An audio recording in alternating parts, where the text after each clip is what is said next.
this loading. Hello, everybody, and welcome back to another video here on Slightly Bitter.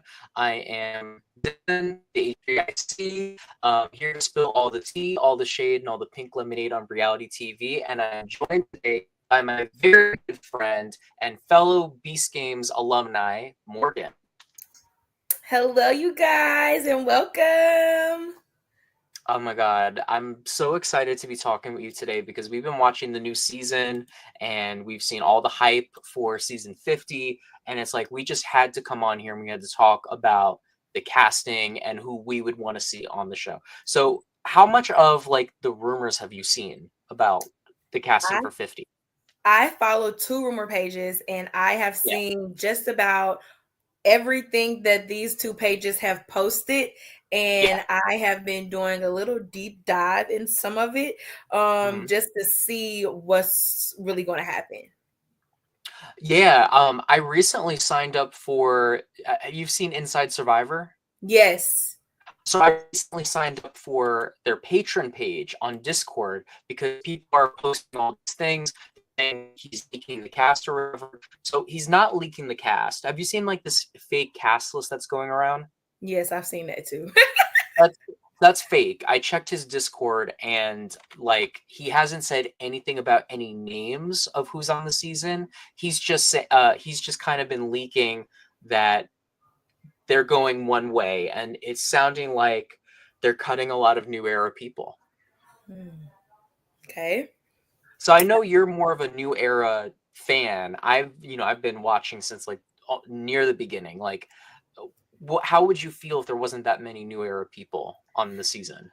I think to have a good Survivor 50 season, you need a mix of both. Because if you don't have a mix of both, then you're not really bringing it all together. Like it was Survivor 50 without new season and old season contestants. So it has like, for it to be a good show, they have to bring new contestants or new season Survivor into this. I totally agree with you. Like I've seen people either in the camp of we don't want to see old heads back or we want old school back. Like it's very like polarizing, but I feel like the same thing. Like if this is season 50, we need to encompass what came before and what came after. And see, Caroline's in the chat. She agrees with us. I think it's the same kind of thing as season 40, where it was like a cohesive look back on all the seasons before. These are all of our winners from Amber from season 2 all the way up to Nick Wilson, who won David Goliath. And I think it worked. It wasn't my favorite season because of the way the boot order went, but I still think it was the right way to go when it came to casting. Let's talk about multiple time returnees first. Are you pro multi-time returnees, or do you think we should stick with just like second chancers? I have mixed feelings because, like, even though I'm a new school Survivor, I've heard a lot about Cirie, and I haven't seen Cirie in Survivor. I haven't watched her season. I've just watched her on the other shows that she's been in, and so I want to see her. But people might say she's been on too many times. So, like, where do you go? So I don't mind because I feel like if you get the real old heads on the show, they're going to come with a lot more knowledge and a lot more grit than the new season players. So I would still love to. It doesn't matter to me. Like, let's throw them all in Fiji and let's see who comes out the sole survivor. I agree with you specifically with Cirie because there's a lot of push on her because we've seen her on the trailer, we saw her brother, we saw her on Snake in the Grass. And we're going to see her on Australia versus the World. Like, I heard, spoiler, she did very good. I heard she didn't win. I don't know how true that is, but I heard she does very well. I think Cirie definitely has to be on the season because if you look at Survivor US alone, she actually hasn't been on the show that recently. Like it's almost 10 years ago that she made her last return, and every single time she's played she's gotten screwed over. Like, really, how familiar are you with her vote offs in previous seasons? I'm not familiar with it, but I did see a clip of when it was one of those girls alliance that she made it to the end with, Yeah. and she got screwed over. So I did see that. So I do know that much. She got out of the 4 times she played, it's always been a weird situation. The first time she lost fire making. The second time it was supposed to be a top 3, but because so many people were medically evacuated, they had to make it a top 2 because it was going too fast. They needed to fill more days. So, and if she had been top 3, there's a good shot she wins. Then in Hero Villain, she was voted off by, I think it was a 3-2 to 1. It was something like that. Basically, they had split the vote between these two guys. One of them played an idol, and then someone in the split vote flipped, and they took Sari out. So that was like the one time she was actually voted off, but it was like a really weird situation. And then the last time she played, everyone had either individual immunity or an immunity idol. So she went home by default with no votes against her. So it's like, if any, which to me, that's the stupidest thing ever. But if anyone deserves to come back, it's her. And I feel I'm good with 3-time players, even 4-time players, if it's been a while since we've seen them. You know what I'm Right. saying? Yeah. But Go no, ahead. also like piggybacking off of you, like, and I've always heard that Sari is that player that makes it to the end or makes it far and doesn't get the Yeah. win. So I really Yeah. want her, like, even though she got the win on Traders, like, I want her to get the win on Mhm. Survivor. And if she gets to the end with people that are equally as threatening as her, I think she can get to the win. I think she has to make the final 3. And if she gets the final 3, I think she can win it all. Like, if she's there and there's like D, Vidaris, and who's another big name? Jesse, which we know Jesse's not coming back apparently. But like, if there's really big people in the end, it's not necessarily going to be we need to take straight out. I like what Caroline said. I wouldn't want to see Boston Rob or Sandra again. I think they are a good example of someone we don't necessarily need to see again. You know, I think Sandra, Boston Rob, and Parvati, I don't think we need them right now. Eh, Agreed. no. Agree, Yeah. because Sandra has won. And with Poverty, to me, Poverty has been bouncing on different shows as well. And so we've been seeing a lot of Poverty lately. Like, let's bring people back, like you said, that we haven't seen in 5 to 10 years. Like, let's get them some more exposure. Like, let's see how they are working in this new age of Survivor. So I think that would be really good for Sari to come back, just to see how she adapts to this new game. Yeah, and I mean, when you really think about it, I didn't even realize this. I think Parvati and Boston Rob have now show hopped more than Serena. Since Serena did Traders, and she did Big Brother, but Big Brother is in the CBS family, so I didn't even think about that. But anyways, we're gonna get to this tier list. So how we're gonna do this is, I went on tiermaker.com and I found a tier that has all people from before season 40, and I found one that has everyone since season 40, except for season 48, which we will talk about. Morgan has only seen the new era seasons. I've seen all the old era seasons, but I think there's going to be a few people you recognize. So we'll just dive on into it. A lot of these people we're just going to skip because there is literally so many people. But let's dive on into this. All right, are you able to see my screen? Yes, I am. All right, so we have from the first season all the way down to season 38. It seems that season 39 is the only one missing, but I'm gonna be real, we don't need anyone from season 39. Which, if I don't know if you know this, season 39 is the only season that had a player removed from the competition because of sexual harassment. Did you hear about that? No. Yeah, there was a guy on there. This was around the Me Too movement. This guy that was like a Hollywood manager that literally looked exactly like Harvey Weinstein. Like, you can't make this shit up. He was touching this girl really inappropriately. Like, he wasn't like sexually harassing her, but he was like touching her, and she kept telling him to stop, but he kept doing it. and then he was doing it to other women. It was this whole thing, and he never got voted off. They voted the woman off instead, but then he got removed at like top 6 because they said he did something to one of the producers. Okay. So it was craziness. But anyways, let's dive in with the first season. So most of these people we're probably not going to see again. Some of these people are dead. So we have a couple categories. We have locked, deserved, maybe, long shot, stay on the couch, and don't remember them. There's too many people for this, so we're really gonna like go heavy in these categories with new era. But for the old era, I think we should just do locked. We should just stick with people that are like pretty well known. Okay. So I would say of the first season, the names that I hear pretty consistently would have to be I hear Colleen's name, I hear Jenna Lewis, I hear Richard Hatch, and I hear Sue Hawk. Those seem to be the names that come around. Are you familiar with any of these guys?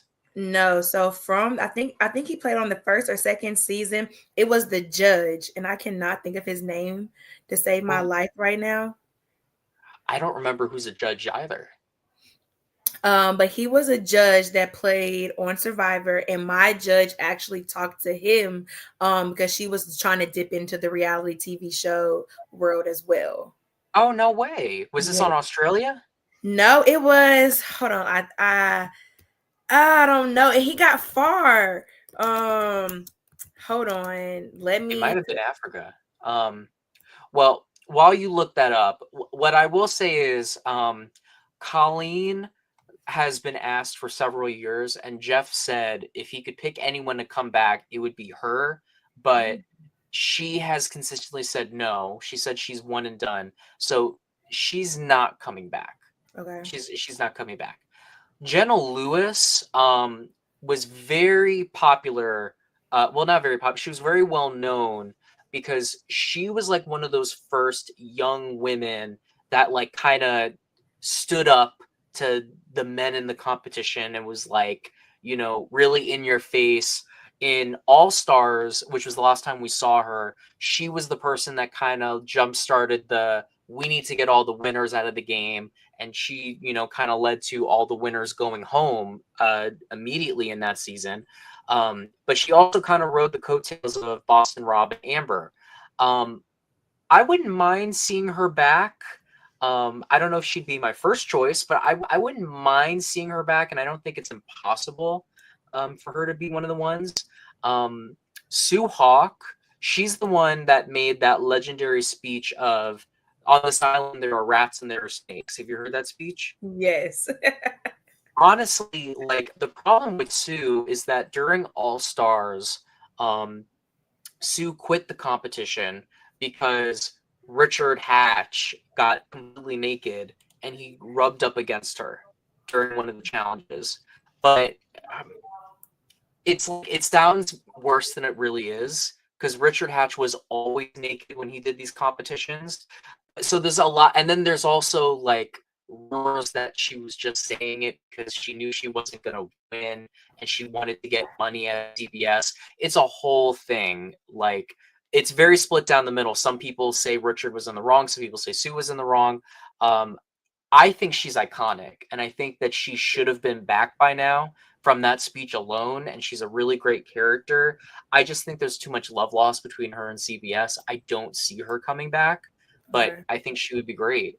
And then Richard Hatch, he's the first ever winner of the show. I think he should have been on the All Winners. The problem is the situation with Sue. He was actually supposed to be on Winners at War, but then they cut him out last second. Shit, that's tough. Yeah. He was just on House of Villains, actually. Ooh, did you watch House of Villains? Yes, I did watch House of Villains. Yeah, he was on the second season. With the one with Wes, because Wes was on the second season. Yeah, he was with Wes. Yes.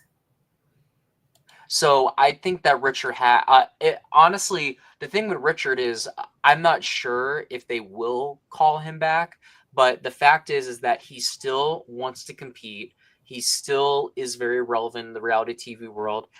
he's the most legendary player. He is the ultimate survivor. He's the first person to do it. I'm not necessarily the biggest fan of Richard Hatch, but I think he needs to be back. Yeah, definitely for season 50, because that's our first winner. So let's see how he adapts with the new survivor. So and also, like, he was on House of Villains. So let's just bring him back to see and just compare how he was in the beginning on season 1 to now season 50. So despite the situation, he was the first survivor. So let's just bring him back. And it would bring a lot of attention if he was back, because there's people that have been watching the show for like 25 years. Like, my mom does not watch Survivor all the time. She only watches it because she knows how much I want to do it. And if you were to tell her Boston Rob, she'll know who she is. Right. She'll know who he is, but we don't want Boston Rob. If you say Richard Hatch, I guarantee you most older people will know who you're talking about. So let's move on to Australian Outback. The only names I have heard from this season is Colby Donaldson, Jerry Manthe, and then Tina Wesson. I think these are really the only names that are possible. Do you know about any of these three? No, not any of those three. I would say that these three are probably the most legendary survivors. Like, very well known. Australian Outback was even more popular than Borneo was. It was what kind of led to the survivor craze that happened. Colby was like, basically what happened was at the final two, or at the final three, it was Tina, Colby, and this old guy, Keith, that no one liked. And Colby won the final immunity. His choice was he could either take Keith to the end and have a guaranteed win, or he could take Tina to the end, who he thought was a more worthy adversary. And he took her to the end, and he lost by 1 vote. Ooh, that's tough. But also, this, when it comes to Survivor and you're picking the final person to possibly sit beside you, the top three, it's always a tricky situation, because do you go with the ultimate win, or do you go with somebody that fought hard during the game? So I do commend people that pick the person that, okay, hey, I might lose to you, but I'm okay with losing to you instead of taking the easy way out and winning the game straight up. And that's why he's considered one of the biggest fan favorites of all time. I mean, all three of these guys have been back 3 times now. Tina won this season. Then she did All Stars, where she was out first. Then she did Blood versus Water with her daughter, and she was this close to being a 2-time winner. Colby came back. The thing is, when Colby came back, and Jerry came back the same seasons, they did All Stars and Hero and Villain. Every time Colby came back, he was kind of a shell of his former self. Like, season 2, he won all the immunities, but then All Stars, he was pre-merge. Then in Hero Villain, he was so terrible at challenges that he was almost voted off very early. But then the Majority Alliance ended up leaving him in the end as the last one to pick off, because he just couldn't win anything. I would be curious now. He's got to be in his 50s now. He competed, I think, in his like mid to late 20s. So significantly older age. And I know he still watches the show, and he's still interested in playing. And Jerry, have you heard of Jerry Manthe at all? Like, does that name sound familiar? I've heard of her and Tina, but I haven't heard of him. So I have a little knowledge of her, but not that much. Jerry is probably the second most well-known person from Survivor, behind Richard.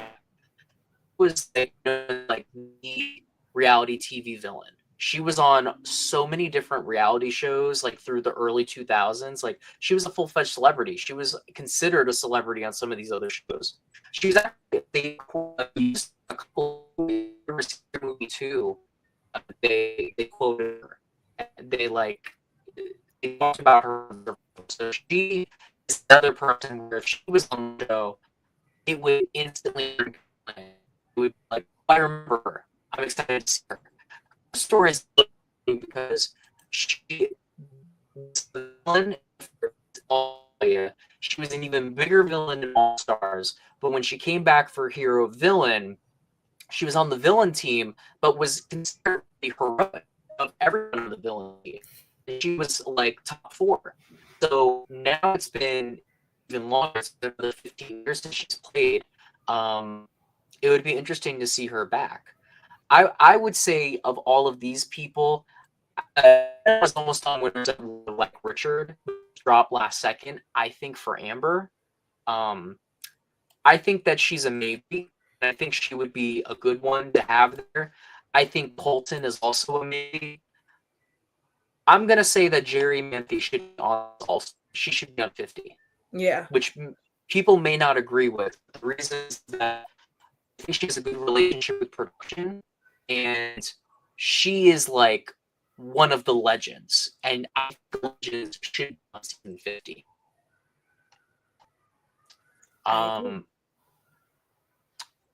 Survivor Africa is one of the only seasons I haven't really watched. The only name I've really heard from this is T-Bird. I don't really know anything about T-Bird other than the fact that she got pretty far in the game.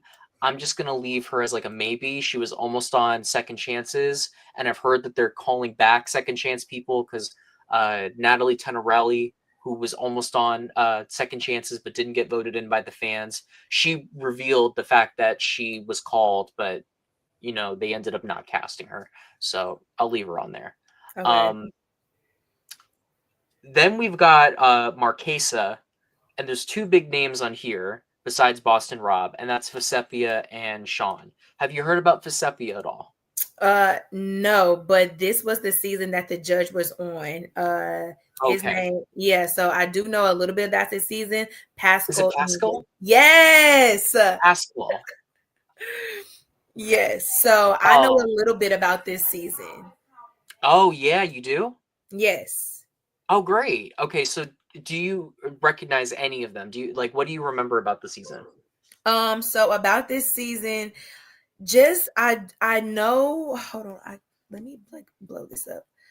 That's so much better. So about this season, the little that I do know, and it's mainly just about Paschal because him and my judge talked. It was just him and how he maneuvered and how the judge thing was a thing. So I've heard, but I have not seen a lot.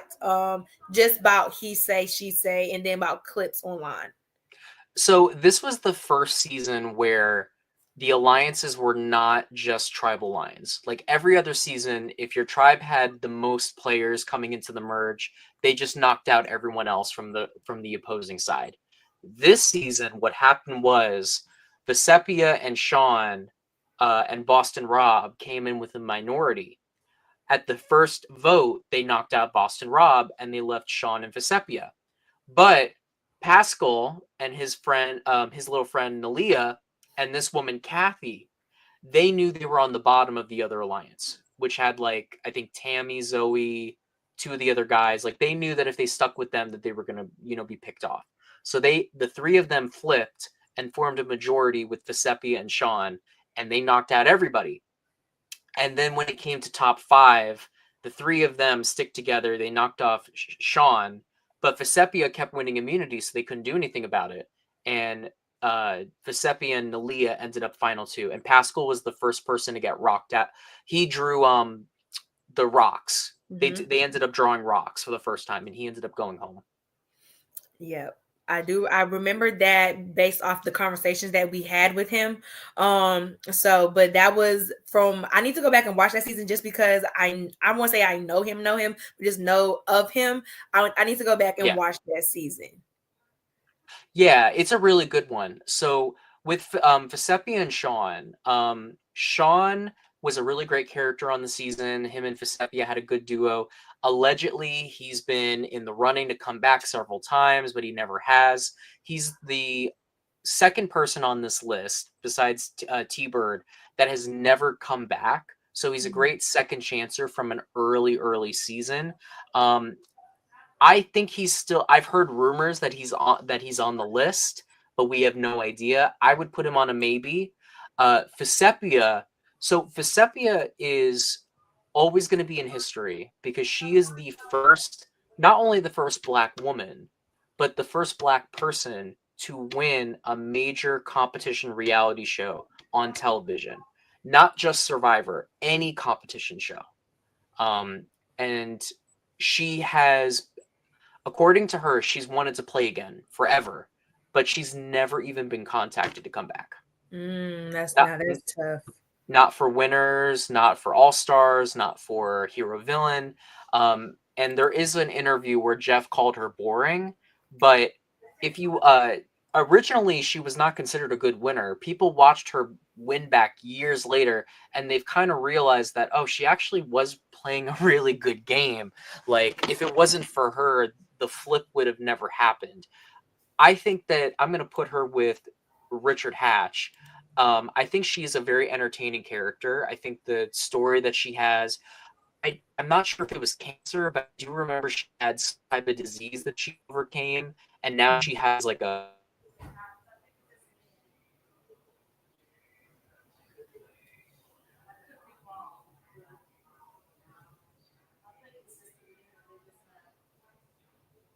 Oh no, I lost you.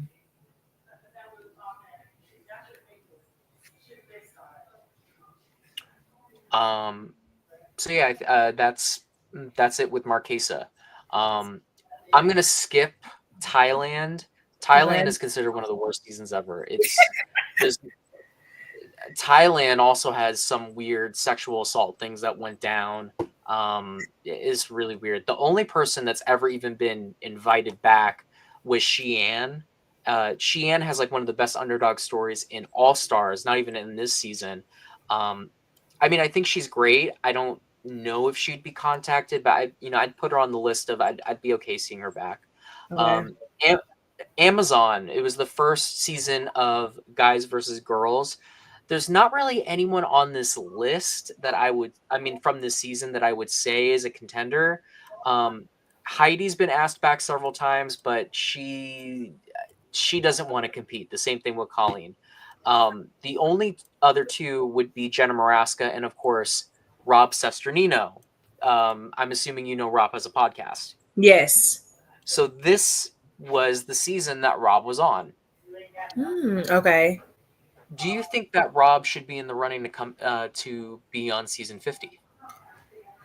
Let's put him at a maybe, and I'm putting him at a maybe because just having the knowledge of the podcast, and then you are constantly talking about Survivor, so you know the ins and outs, the new and the old. So it'll be very interesting to see how they would possibly keep him or possibly get him out, just because he's very knowledgeable of not only the old but also the new.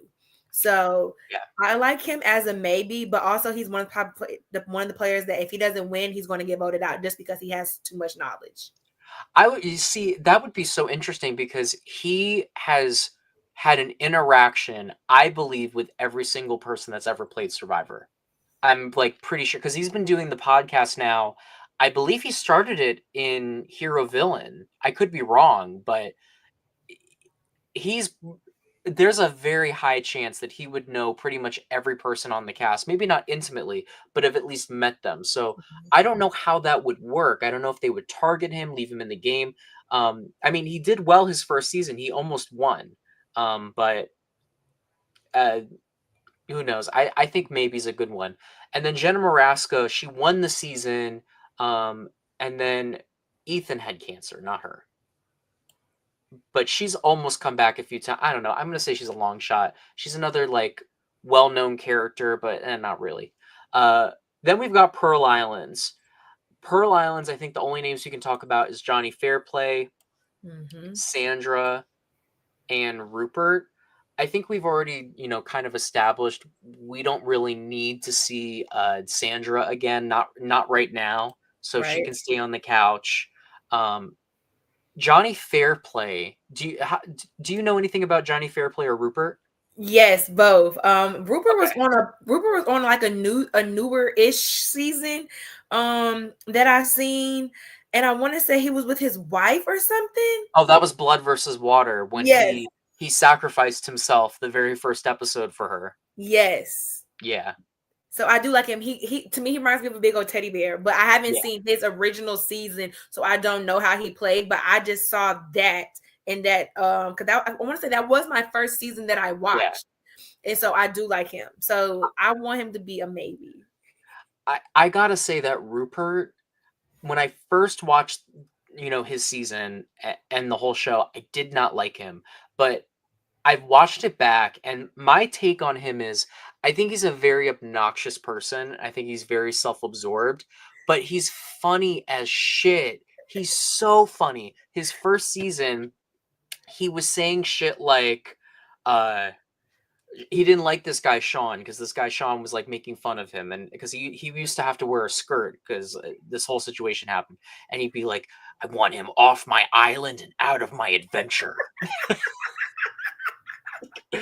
Crazy shit. And like there was an episode where what's his name, Johnny Fairplay tried blindsiding him and failed, and Rupert comes back and he puts his neck like he's about to strangle Johnny, but then he pulls away.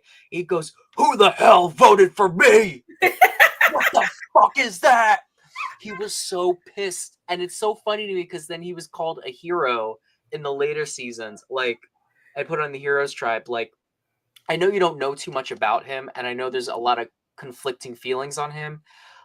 He's one of those players that if he came back, he'd be a 5-time player, but he's the last time we saw him was Blood versus Water, which was season 27, which is now over 20 seasons ago.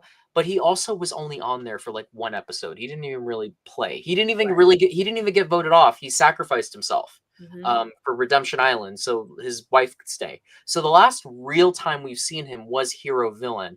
And another point to bring up is that they did America's Tribal Council during All Stars, and it was the audience got to vote for their favorite player of all time, and that player got $1 million. He won the vote for that season. So I think that Rupert has to be a lock. I Yeah. would say he has to be a lock. Like he's the one of the biggest fan favorites of all time, and we haven't seen him in a while. I would be very interested to see what he would do with a Beware advantage Mm. or like with more idols in play. I think it's been long enough. What do you think about Johnny Fairplay? So I seen Johnny Fairplay on House of Villains. Yes. Yes, and so I liked him then. So I can Yeah. only imagine if me watching his season of Survivor, how I would like him. So I like him, despite I don't know what everybody's going to say about him, but I like him. He's some shit. I agree with you. Johnny Fairplay's another person that you're not supposed to like him. You're supposed to love to hate him, you know? Mhm. And people don't get that. Like, he's fun to watch because he is a sore loser. He is conniving. He is underhanded. Like, he lied about his grandma being dead so he could eat food with his best buddy, you know? Like, and rest in peace because now his grandma actually is dead. She died, I think, last year. Um, I would say that Johnny Fairplay is definitely a deserved. Yes. I'm not gonna say locked because the only con against him is that he's great his first time, but then Jeff Probst doesn't really seem to like him, I think on a personal level. Mhm. And then when he did fan favorite, he asked to be voted off first. He said it was to, go home with his kid. There's been, people saying apparently that wasn't true. He just was over it. So Jeff has called him a quitter. I don't know if he would be a for sure thing, but I think that him being back would be very welcomed. I think it'd be a very Yes. welcome back. All right, so then was All Star. So after that we have Vanuatu. I don't really see anyone on this list that is a strong contender. I mean, like, there's notable people on here, like Amy, the guy Chris that won. He was with All Girls, and then he ended up winning. Eliza's on here, who she's a very well-known person. Twyla, one of the greater villains that we haven't seen again. I just don't see any of these people getting called back. Vanuatu is not a really well-known season, even though I think it's an amazing season. I actually would really recommend it if you're trying to watch old school Survivor. This is like one of the first seasons where it really felt like the show was getting an understanding of what it was. Okay. But I don't see anyone on here that would be like, okay, season 50, they need to be here. You Okay. know? Palau is a different story. So Palau was known because basically what happened was there was two tribes, and one tribe, Karor, won every single challenge. So the other team, Oolong, kept going to tribal council until one person was left. Stephanie, who was on the first season of Traders with Cirie. Do you remember her? Yes. So she was the last one standing. And it's the only time in history this has ever happened where one person was left on a tribe. And then she was brought back, I think, 2 more times. She almost won the following season she came back on. I would say the only people that even have a remote chance would be her and would be Tom, who ended up winning the season, who is one of the only people that has ever taken Cirie down. And then maybe Ian. Anyway, I don't really think anyone else is a possibility. So just to go over these three. With Ian was basically Tom Westman is like the first person on Survivor to play a quote unquote perfect game. He was never in danger. He ran it the entire way through. It was very obvious he was going to win the whole thing. He came back on Hero Villain and was targeted because of that, but he ended up lasting a pretty long time. The only thing with Tom is that he's really old now. I think he's in his like he might be in his 70s actually. And I think he was called for Winners at War, but his health was in really bad condition. So it was not a good thing for him to come back. So I think him coming back is a long shot. And I'm not even that huge a fan of him, but I do think him being back would be deserving. I just don't really see it happening. Okay. With Ian was one of the people they almost called for second chances the first go around. He was a part of the longest endurance challenge in the history of Survivor. It was like a 12-hour endurance challenge of just standing on a pole.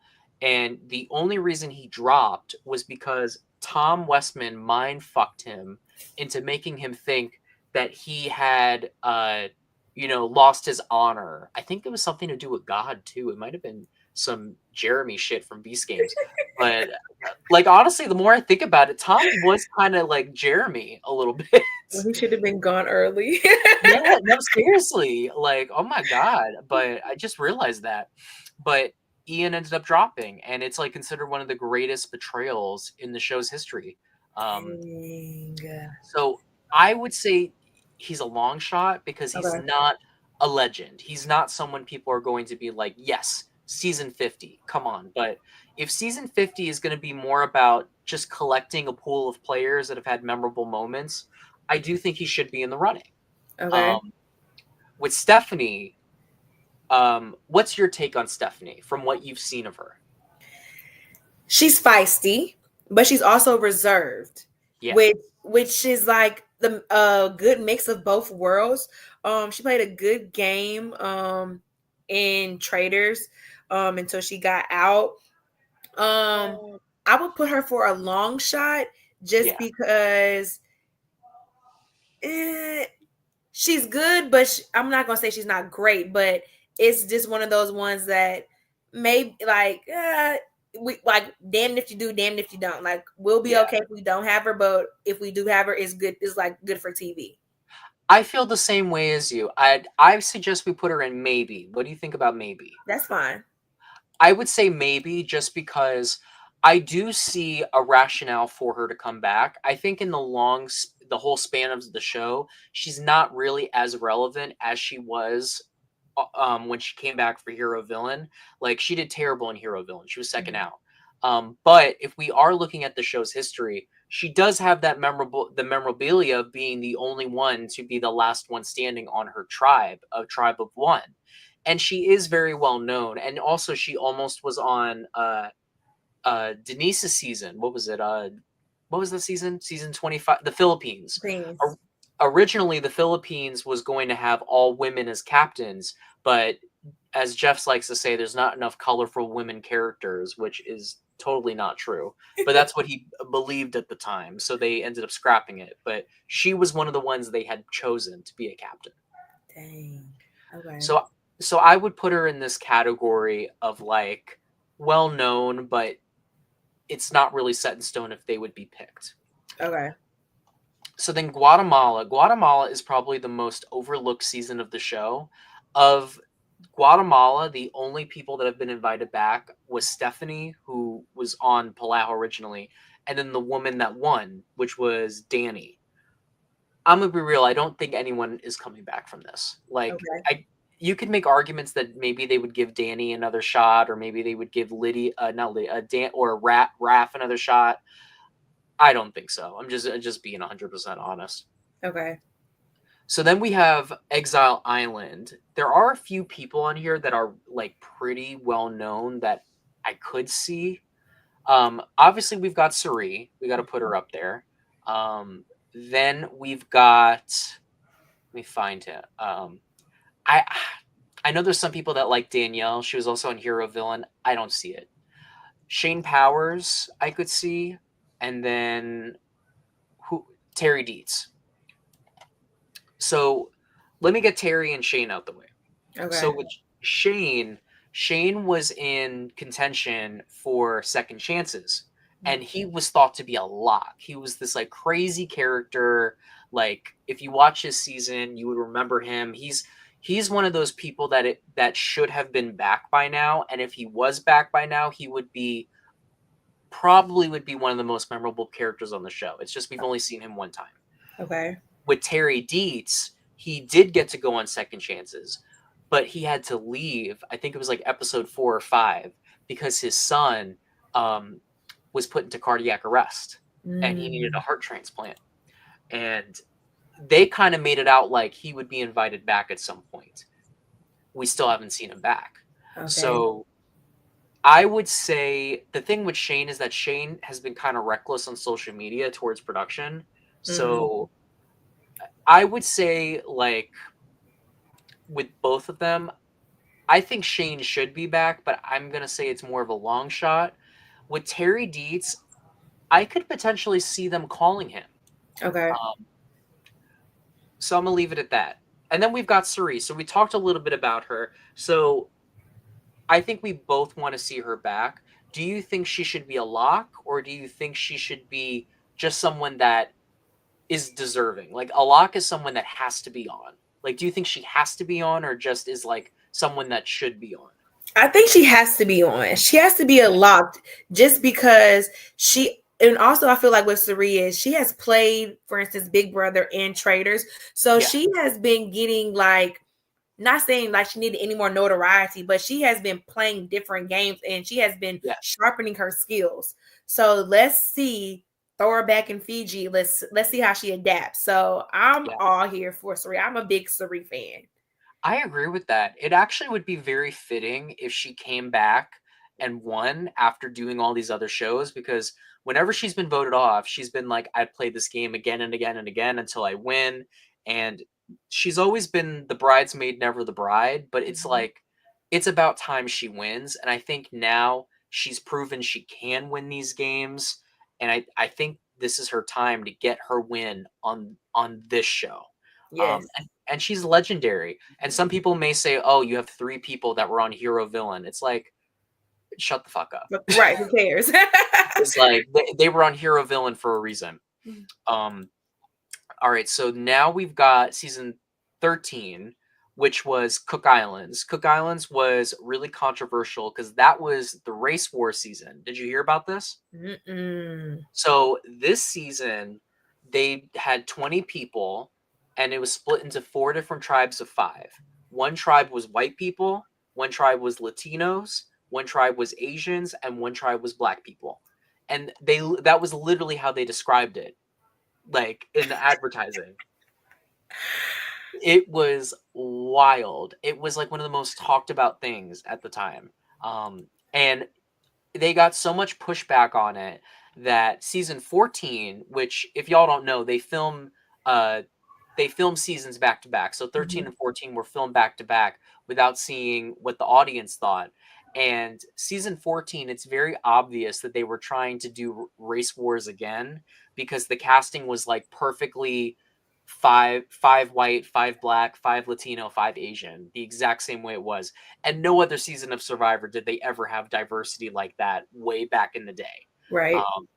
So, but I gotta say, this, other shows like BB15, which has a lot of controversy around it because of like racist stuff that happened on there. Despite like all of the hate that the season got for what people were calling a racist theme, which I wouldn't. I don't know if I would say it's a racist theme to divide people up by race, but it is certainly pretty like risky to do that. Mm-hmm. I've never really seen people say anything bad about this season because it was so good. Like Oh, I would recommend this season to people. Like this season introduced us to Yul. This season got us Ozzy, Jonathan Penner, Parvati. All were on this season for the first time. If I had to pick people that I think would have a shot, I would say Jonathan Penner. I wouldn't say Candace. I don't think Candace would be one of the ones. I'll bring up Ozzy. I will bring up Parvati just so we can mention her. And I'll bring up Yul. okay. And I think that's about it. We kind of said this about Sandra too. I think Parvati needs to stay on the couch. I'm also going to bring Rob up here so people don't ask us, well, where's Boston Rob? Well, he needs to stay on the couch. Then let's also bring up Ozzy because Ozzy has played 4 times before. Hot take. So do you know anything about Ozzy? No, but I want to say Ozzy was on one of the seasons that I watched, but the face looks familiar, but the name is throwing me. He was like the long-haired guy that could win all the immunities. Like the thing with Ozzy is Ozzy does the same shit every season. Ozzy like in the first season he was 1 vote away from winning. He lost to Yul. He won every single immunity and his minority alliance of 4 ended up winning because the majority alliance were fucking stupid.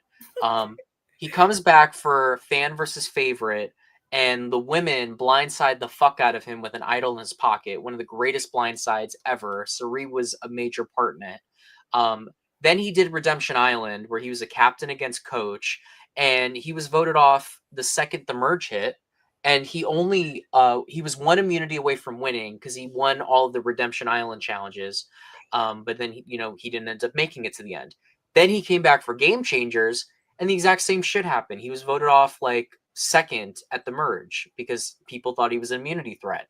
So my thing is that Ozzy has never changed his game up, not once. Like Cirie, different game each time. Rupert, I would say different game each time. Like even Jerry, different game. Like these players, Sandra, Parvati, like they changed their game up, even if their personality was still the same. They tried something different.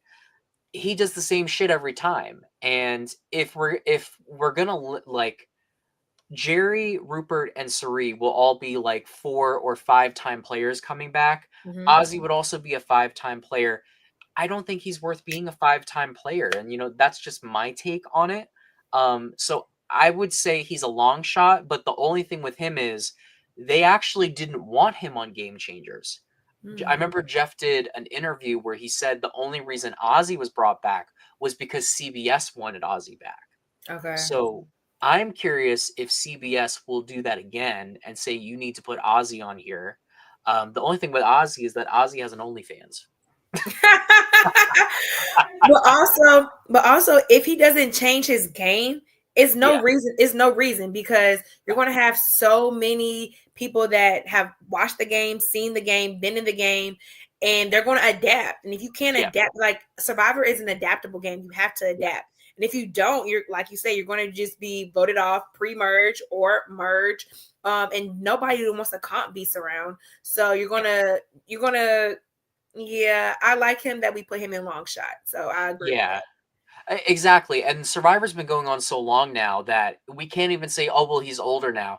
No, like, he was young when he played the first time, and then we gave his old ass another shot when we did Game Changers. It was like I think it was like 10 years since he had played, and he didn't change shit about himself. He just had a beer gut. That was what, the young guys were saying. It was like he had a beer gut. That was the only difference.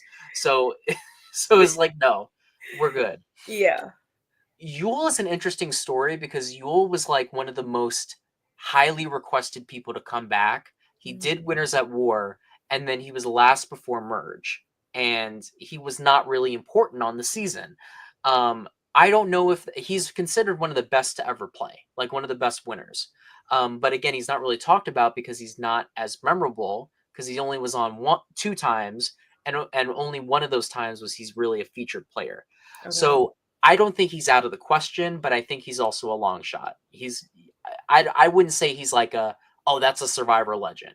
Okay. Um, with Jonathan Penner, it's interesting because Penner's been on 3 times. I think Penner's annoying, but I've warmed up to him as the years have gone on. I think he's just an annoying guy, but he is like I think he's a good person, and his wife has Lou Gehrig's disease, and I Mm. remember one of the survivors on Winners at War, I think it was Ethan Zahn, uh or no, I think it was Yule, uh gave him a shout out on the show. I know that Penner's been invited back to other seasons. I do think when you look at major characters from the past, he is someone that would be in contention, and we haven't seen him since season 25. And his second go around, he was evacuated from the game. He's a very like boisterous player. He's significantly older now. He did change the way he played the game. He still was himself. He still was very boisterous. He was in your face, but he did change the way he played from the first time to the third time.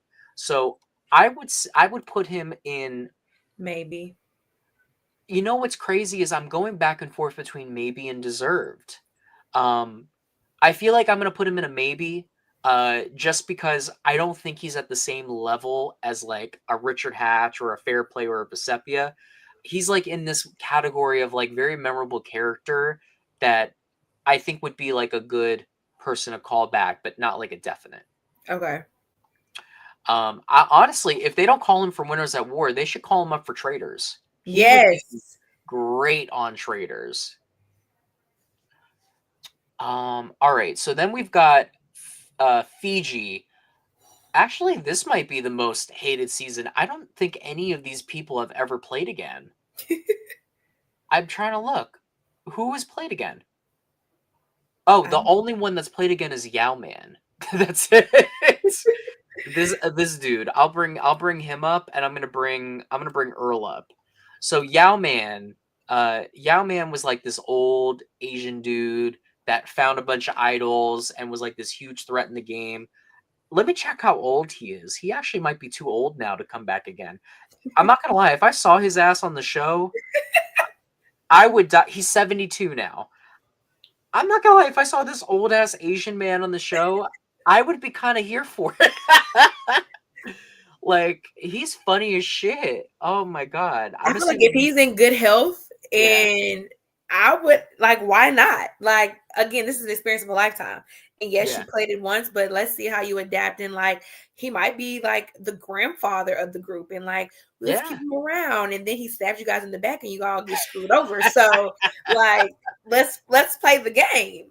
And I could totally see him doing that shit. Like I remember in when he came back for Fans versus Favorites, and he was only there for 2 episodes. In the first episode, there was an immunity idol they could grab that granted you safety through the first elimination. I think he wrestled with someone for it. But I just remember he took it, and I think Fair Play was pissed off at him for taking it. Um, yeah, I don't know if he even wants to do it again, but I'm gonna put him in maybe. I think he Yeah. would be a really like out of left field choice, and it'd be very funny. And we haven't seen him since season 16, which is like, oh my god, that's like 17 years ago already, maybe Yeah. even longer. Um, and then we've got Earl, who have you heard his name at least? I've heard his name, but not, I don't know too much about him. He's a very well-known winner. He's kind of similar to like Yule, where people have wanted him back for years. He's the first player to win the game, to win a perfect game. He got all the jury votes. He was like never voted for. He's considered one of the best winners, but we've never seen him again. He was supposed to do Winners at War, but I believe his wife was giving birth or he had a job obligation. It was something like that. I would say we need to see him back. I think he's a very deserving person to come back. I'd put him up there. I mean, he's a winner. He's a legend. If we're going to talk about one-time players that haven't been on for a long time, I think he should be in that conversation for sure. Okay. All right, so then we have China. China has a lot of people that people want to see back. I would say Amanda's on that list. I've seen Courtney get talked about. I've seen Gravedigger James get talked about. I've seen PG's name. I'll put her up there. Who else? And I've seen Todd. Okay. So this is a very interesting group of people. I'm assuming you don't know any of these people. I mean, to be fair to you, these are all people that have not been on for a while. I'm just going to say with PG, stay your ass on the couch. She did terrible on her second chance. I don't think that she has anywhere to be on this season. I think people just, say her name for the memes. A Gravedigger James, we've seen enough of him. He played the exact same way all the times he played. He's, again, very popular. He was the first person to go home with 2 idols in his pocket. But, yeah, 2 idols is, like, very well known. I mean, I'll put his ass in a long shot. I think he could get called, but I don't think we need him again. Okay. Then we've got Amanda Kimmel. Amanda Kimmel was the first player to do a couple things. She was the first player to make it to Final Tribal Council 2 times. She was also the first player to lose the Final Tribal Council 2 times. She also was the first player to play the game for 100 consecutive days. She made it to, I think it was top 9, top 8 of Hero Villain. I've seen everyone talking about her. Parvati said she deserves another shot. She's like one of the best. Okay. And we haven't seen her in like 15 years. I would say that she should be a lock to come back. 100%. She's like, I would be so interested to see her. The only problem is that, again, we have so many Hero Villain people, but I think she's like the last one I could think of that should definitely be back. Okay. Then we've got Todd and Courtney. The problem with so Courtney, I would say, is a maybe. She's like a very memorable character. She's only been on twice. I could see her getting called back.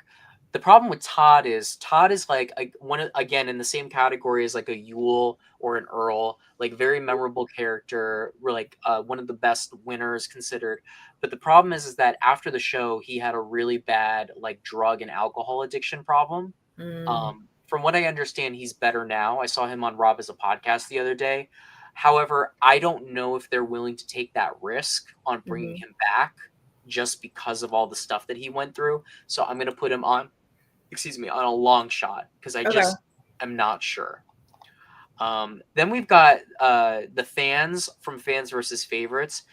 I'm going to be real. I don't really see any of them getting a call. Okay. Like, the only ones, I guess, maybe Natalie Bolton and Eric. Eric has talked mad shit about the show, and I think he's really fucking annoying. And he didn't do jack shit on his second chance, so he can stay his ass on the couch. Natalie Bolton, everyone wants to see her back, but for season 50, that's a long shot. Right. Like I'll put her up there because people like her, but like it's like, girl, like she's legendary because she had a crush on Parvati. And then she was thirsting all over her in the Final Tribal Council. Long shot. long shot. Exactly. Long shot for. Well, actually, no, it's not a long shot anymore because Parvati joined her side. Yeah, who knows? She might have hit that already. Maybe. So then we've got my favorite season, which is Gabon. I know that Jeff hates this season. Like, it's so funny because a person that I worked with worked on this season. That's all I can say. And so I got to learn a little bit more about this season. And there's a lot of people on here that would be so fun to watch again. Um, I think the only people like I think Susie would be a good person to bring back. I don't think they call her Bob, the oldest person to ever win the game. I don't see them calling him. Um, Sugar and Randy, I think that ship has sailed for both of them. So I want to bring up Kenny and Crystal Cox. So Okay. Kenny and Crystal Cox ran this season. Um, Morgan, I recommend watching Best of Crystal Cox, Survivor Gabon. Okay. If you, oh, I see someone in the chat saying, don't need Hatch. Please watch the explanation earlier on. I promise you, I think he should be back. I know controversial take, but I'm just saying. Um, have you ever seen the clip of Survivor where someone said, "You have made my life hell from the day Yes. you won"? That's her. Okay. She is the funniest person to ever be on the show.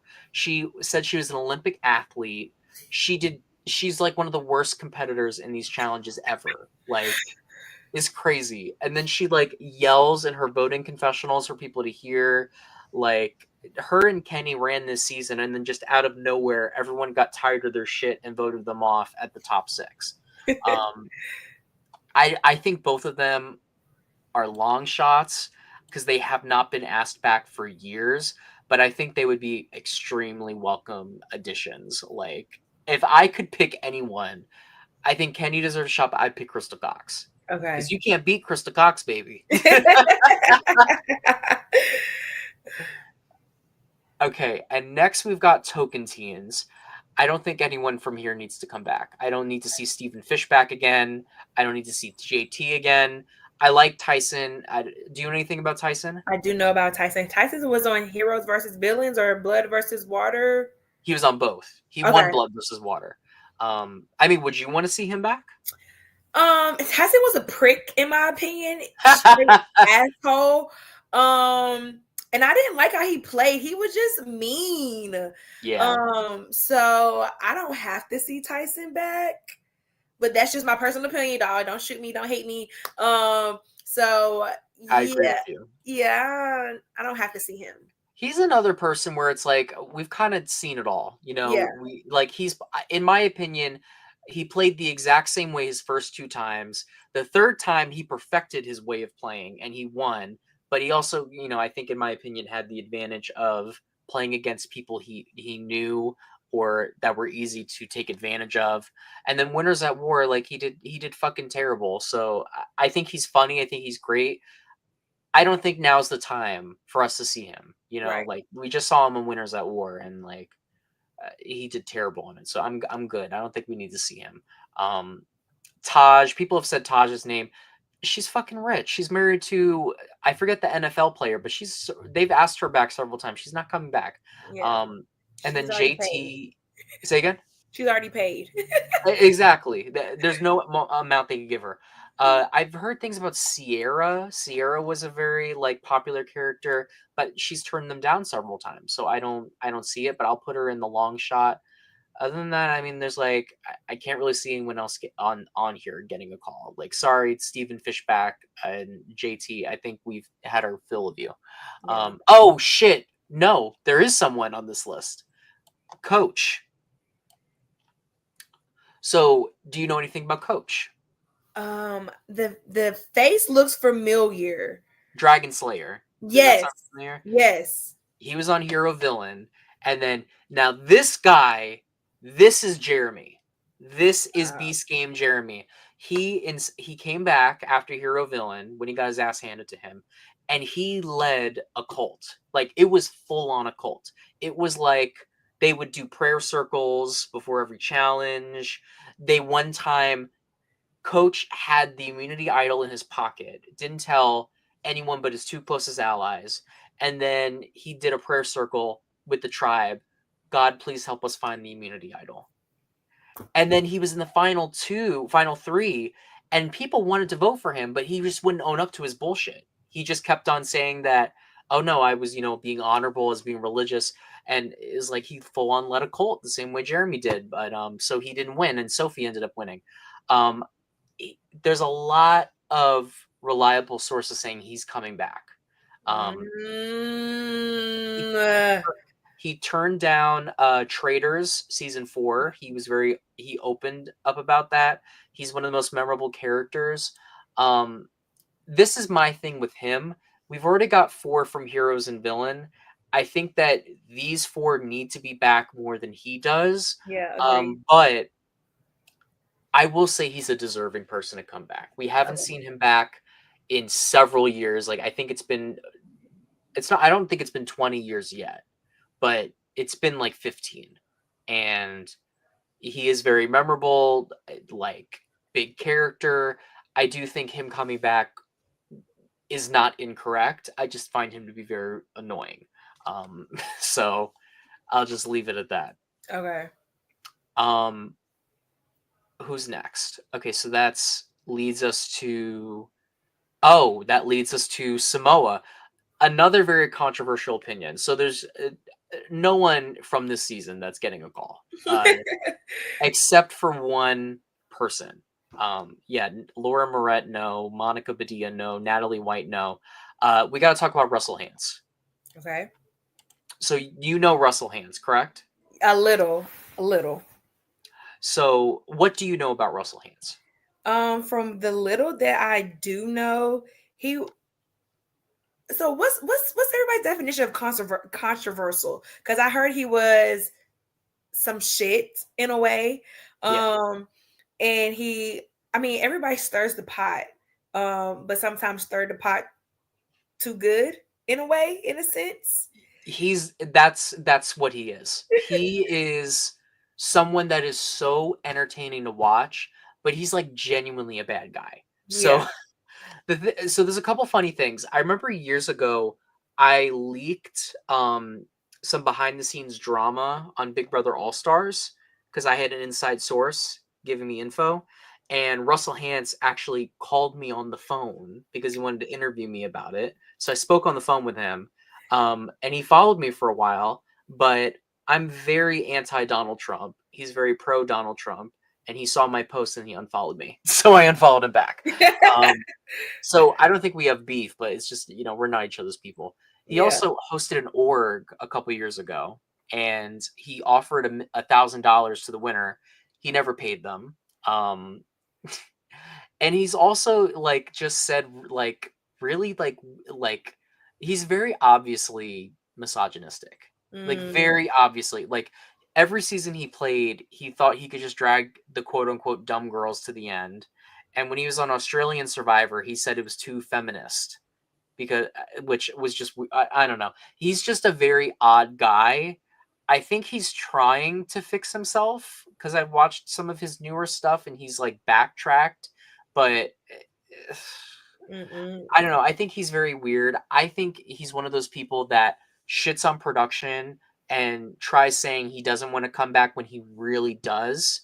Um, I don't know if they would call him just because they want the new era to be like positive or whatever. And he's someone that would definitely be negative.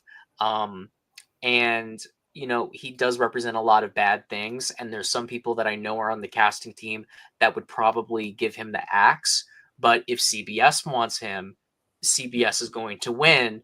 And we Right. are in a very pro-Trump era right now. It's So crazy.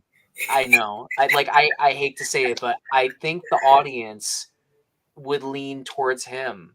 I think so that's what I think they would want.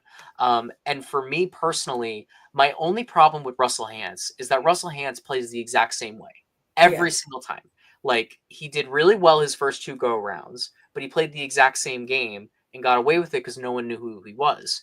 Then he came back a third time, tried doing the same bullshit, but everyone knew who he was, so they just threw him under the bus immediately. Then he did Australian Survivor, I think it must be 6, 7 years ago already. And he also got taken out immediately because everyone knew the bullshit he was trying to do. So I am curious if he would change now, one more go around, and he is the person that was the first one to find a hidden immunity idol without a clue. Um, Mm. and if we're going to talk about like legendary players, he's often considered like one of the most robbed people from winning, even though I disagree with that. I think he has a terrible social game. I wouldn't say he's a lock. I don't even think there's a good shot he's going to get called. But I'm going to put him in deserving. Okay. I will. I think that he being on the season 50 cast sounds right. If I'm correct, they did call him for season 40. I could Okay. be wrong. Before they made it Winners at War, but I'm gonna just leave him on there. Okay. So now we're past the first 20 seasons. So now we're on the more modern seasons. Like this, I would say that there's the first era, the second era. We're in the third era right now. Mm-hmm. So this is era 2. So Nicaragua is a very overlooked season. There are some names on here that I know have been contacted before, like Marty has been contacted, Jane has been contacted, Brenda has come back before, Holly's been contacted. Like, there's people that I think could potentially be brought back. I just don't really see it. Like, I don't know what they're thinking. I don't even know if they are looking at, people like this. But there's no like real like very well known people on here. I'm going to bring up only one person, and Okay. I'm going to bring up Nyanka Mixon. Do you know who she is? I do not. So Nyanka Mixon is, according to Jeff Probst, one of the biggest disappointments in Survivor history. Ah, yikes. Because on her season, she was one of the best characters of all time. She was able to be like a total, like, and I say this with the most respect, a total cunt to everybody. And yet she was masterminding all the votes. She was on top of the alliance. If you did not watch the episode and you only watched Tribal Council, you would be dumbfounded at the fact that she was not voted off. But she was running the fuck out the game. The problem is, back in the earlier days of Survivor, there was a thing where women got significantly less clothing than men did because they wanted the women to walk around in bikinis because they were, their casting back then was like, we want hot girls and hot guys on the show. So Nyanka and this other girl, Purple Kelly, were freezing all the time and getting hypothermia because it was raining in Nicaragua. Oh, So crap. Nyanka and this girl, Purple Kelly, quit the game at the final 9. When Nyanka was set up to, if not win, get to the final 3. But it's sounding like she was probably going to win the whole show. She had a hidden immunity idol in her pocket. No one was voting her off. She had the majority. She knocked out all of her major enemies. It was like a clear ride to the end. But then she quits because she was freezing. There was no clothing. And it was like 28 days was enough. Now there's only 26 days. So the problem is that after she did that, they buried her with this edit. And they buried her. I think they would have shown her in the same light as they did, but they buried her in the way of, they made her not look like she was a threat. They made her look like she'd be a goat when everyone said, no, she was a real threat to win. Like, yes, all of this is true, but she still had a lot of really good relationships. Just to like go over some of the stuff she did on Nicaragua. She stole and hid an entire container of, I think it was cookies and food reward for herself at the merge. Didn't get voted off for that. She knew she saw an idol clue in a banana basket when she was holding it with a girl who had one leg, and she shoved the one-legged girl to the ground to get the immunity idol clue and got the hidden immunity idol, and then proceeded to do a confessional where she said, I don't care, you got one leg, I'll shove it to the ground, I'll push you again, and maybe that leg will pop off. Damn. It is funny as she's another one. You gotta watch her compilation. And then what else she should do? And then like at the food reward, the day she was going home, Jeff offered her to give up her food reward, and she said no. Like, there's just so many funny things that she did. Like, I definitely didn't name all of them, but like, she's one of the most memorable players. And Jeff said in an interview, if she didn't quit, she was someone that they would use over and over and over again. So Mhm. my thing is, I don't think CBS remembers who she is. Jeff doesn't want to bring back quitters, but I do think he talked about her one time where, like, he said, he thinks that she regrets her decision and she would be interesting to see again. I think he should invite her back. I Yeah. think she's so fucking entertaining. It's a long shot, but I'm gonna put her on this list. She is just so fucking funny. But just based off what you said though, like she should for somebody who quit, mind you the conditions, yes, but if you can manipulate and run a crowd like that, you like should be a long shot. I mean, like should be like come back despite the circumstances. Like, Yeah, yes, it was raining, like we were in terrible conditions. We knew that coming in, but we're not trying to die out here. We know they're not gonna let us die yeah, out here. So maybe I don't know. I from what you talked about, I like her a yeah. lot. And So and you know what too? It's almost been 20 years since she's played. So yeah. she's probably very different. And I do remember she posted on social media not that long ago that she's interested in like House of Villains or doing and I think she made a whole thing about wanting to do Survivor again. Okay. So who knows? But it's like, see, like if you can get hyped up from just the description of someone, you Mhm. know you got a good character. Yes. All right, so next is considered one of the worst seasons of the show, Redemption Island with Boston Rob. Now, there's a couple people on here I could see getting calls. There's Francesca Hoagie, who got first boot twice. I don't see it happening. Sorry, y'all. She also has said she doesn't want to do it again. Um, Andrea Bulkey, we've seen her 3 times. She's done the exact same thing all 3 times. We don't need to see her again. Um, I mean, she might get called, but we don't need to see her. Um, Then, am I missing anyone else? I feel like I am. Oh, Stephanie Valencia, I've heard her name. She was almost on what is it called? She was almost on Second Chance, but I don't know. I know she's been a name thrown around a lot, so I'm gonna put her on the long shot thing. She was Okay. the only person that was willing to work with Russell Hantz, Mhm. so she's well known on that aspect. But again, I don't see it happening. The one name that we gotta talk about from here is the specialist Philip Shepard. Now, do you know about Philip Shepard? Mm-mm. Should I know about him? Yes, you should. Okay. This era of Survivor was so. People call it the Dark Ages. I disagree. This era of Survivor produced some of the most cracked out people that I've ever seen on reality TV. So, all that shit about Nyanka, turning up to 1,000 with this guy. Shit. So, this guy was like, I think his like 50s or 60s. And he said he was like a former CIA agent. He was on the bottom because, he was old, he was annoying. He used to walk around in bright pink magenta briefs and like with his ass hanging out. Um, and he's like 50s or 60s.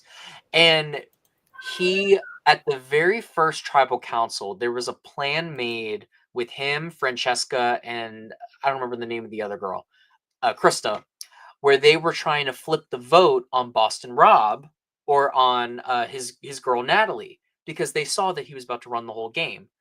Well, Philip was acting crazy, calling himself the specialist or whatever. So Francesca and the other girl didn't start to trust him. And at tribal council, Philip decided he was going to play the game differently. And he decided he's actually going to, instead of trying to go against the cult of Boston Rob, he's going to join the cult of Boston Rob. So he throws Francesca and Krista under the bus at the first tribal council.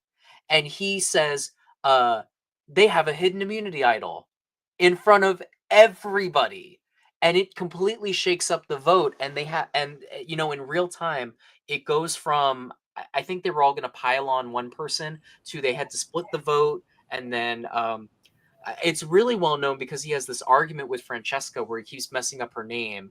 He goes like Francesqua, Francesca, and like on the show, he tries saying that it was not on purpose, but since then he's been like, yeah, it was on purpose.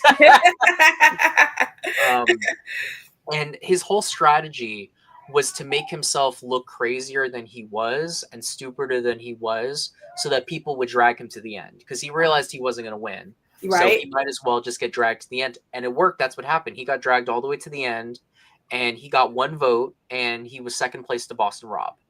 Man. He is so funny. Like people don't really like him, but I think he's one of the most entertaining players of all time. We've only seen him twice. What did he say? He said, Jeff, I'm a former special agent, so I will do whatever I can, and I will not betray. I'll go down on a sinking ship. I just heard something different, so I will be voting for Francesca. Francesca. And then Jeff's like, and he's like, I don't have anything else to add. And Jeff's like, that's it? He's like, no, I'm done with it. Like, you gotta watch that first episode. The rest of the season is terrible, but like that first episode's funny as shit. And then I remember at Final Tribal Council, they're all telling him they don't respect him. He's like, I don't give a shit. And he starts like cursing them all out, being like, boo, boo, you didn't get to the end. So I'm putting him in my opinion, he should be a lock. Okay. He should be. People might not agree with that shit. He should be a lock. We've only seen him twice. In my opinion, he's a legendary character, nowhere near talked about as much as he should be, and he's funny as fuck. Like, Okay. and he's never played with any of these people before, so I would definitely say he should be back. If I could pick anyone, I would definitely pick him. Then we've got the real cult season with Coach and Ozzy. Some of these people have gotten another chance. I mean, like Cochran can't come back because he worked for CBS. We already saw Sophie back again. Again, there are some people on here that I could see being deserving. Like this old woman, Christine, she went to Redemption Island and won every single challenge, but then Ozzy sent himself there to knock her out. And she was the only one that went against Coach. And then this girl, Stephanie, Stacy. Now, you probably don't know who Stacy is, but I guarantee you if I start saying this speech, you'll know who she is. What'd she say? What was his birth name? It wasn't Coach, it was Benjamin, wasn't it? And, their children, 26, 22, they laugh at all of Benjamin's Halloween jokes, Chucky the Cheese jokes. They want it. They say, oh, Ben was so loyalty. Come on, y'all. Every day they got a story. I wasn't buying it. No. They say they want to get a hug. Keep that hug. Because it wasn't real. Have you heard that before? Yes, I have. And that was her. And it's like, she's not getting asked back. Not for this. Right. And she's probably in her like 60s now. She's like a mortician from whatever, but she is so fucking funny that like, if she came back, that would be so funny.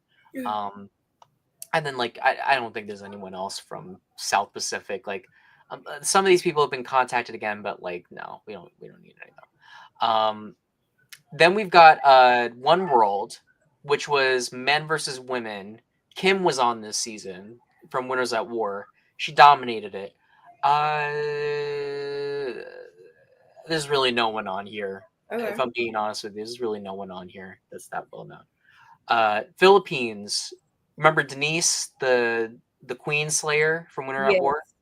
So this is her season. Okay.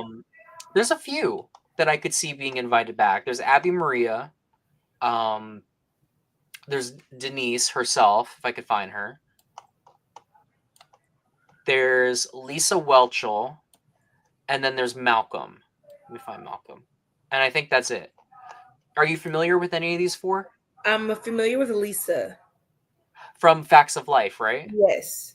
Yes. So she was on this season, and she had like this incredible story arc where she was struggling between playing the game and being like honorable or whatever. And she was like looking like she was going to win.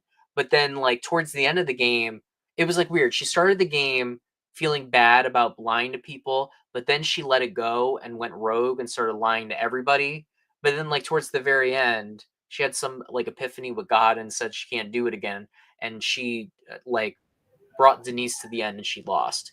Um, I would say she's a long shot. I don't really see them bringing her back for this, but who knows? Denise, do you think Denise would get brought back? I like her as a maybe. Yeah. Just because to me she's well known. And she plays a good game. She doesn't play the same game. So I like Denise in a maybe. Will she come back? Who knows? But I like her in the maybe category. I agree with that. She's to this day the only person to go to every single tribal council in a season. That alone is impressive, and that was Right. the season she won. And then her move against Sandra is legendary. I think that move alone cemented her in history, and that might be what gets her an invite. I don't necessarily know if she would do it again, but she'd be a very interesting one to bring back. With Abby and Malcolm, Abby Maria is a really entertaining character. She's this like Brazilian, they called her the Brazilian dragon because she did not get along with anybody. Everyone hated her. And yet she got to the very end of this season and of Second Chance. But she's like one of those people that would be a very easy beat in the final three, and yet they never brought her to the final three. We haven't seen her since Second Chance.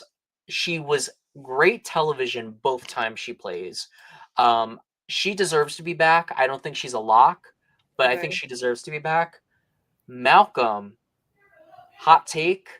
I think Malcolm is a lock to come back. Okay.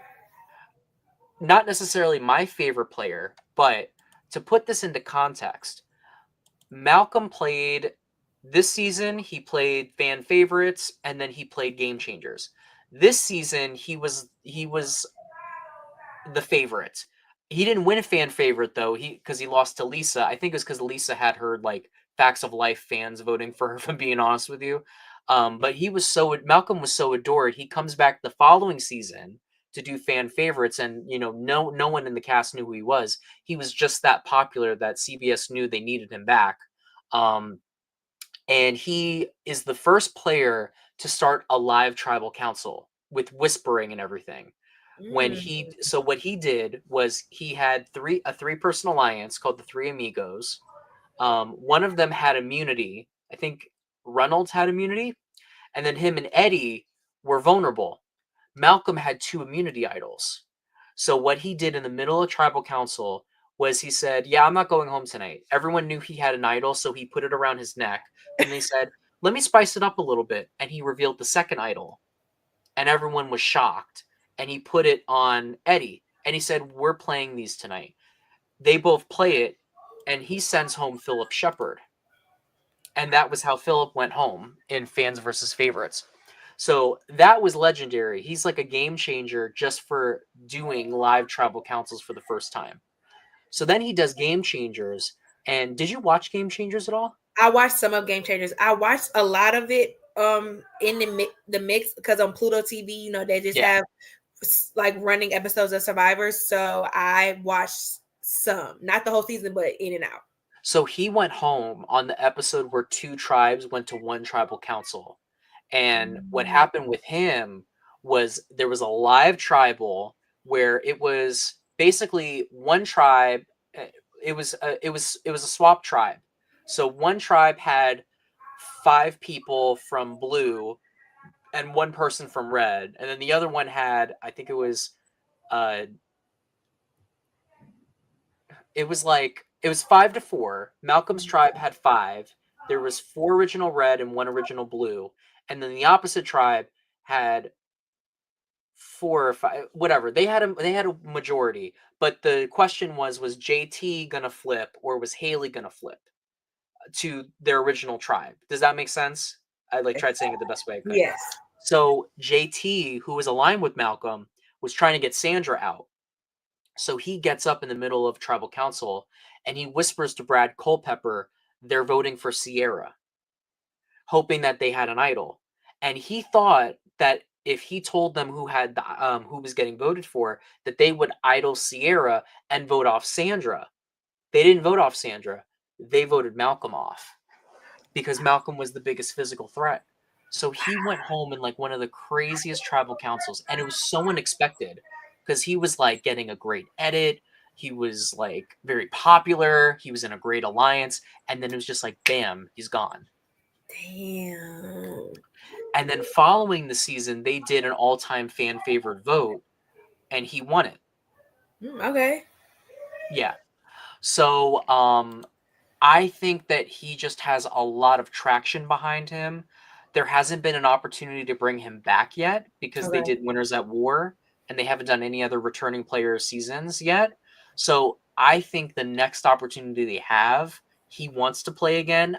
I can't see them not calling him. Oh. So I think he's a lock, and he's also, not really affiliated with that many players on here. Like, and that would be him, good too, yeah, because some of these players know other players, and so for somebody to come in and just vulnerable yeah, and just dropped into Fiji, like how do you really maneuver the game? And I yeah, feel like also that's what Survivor is about too. Like, how do you maneuver when you're by yourself?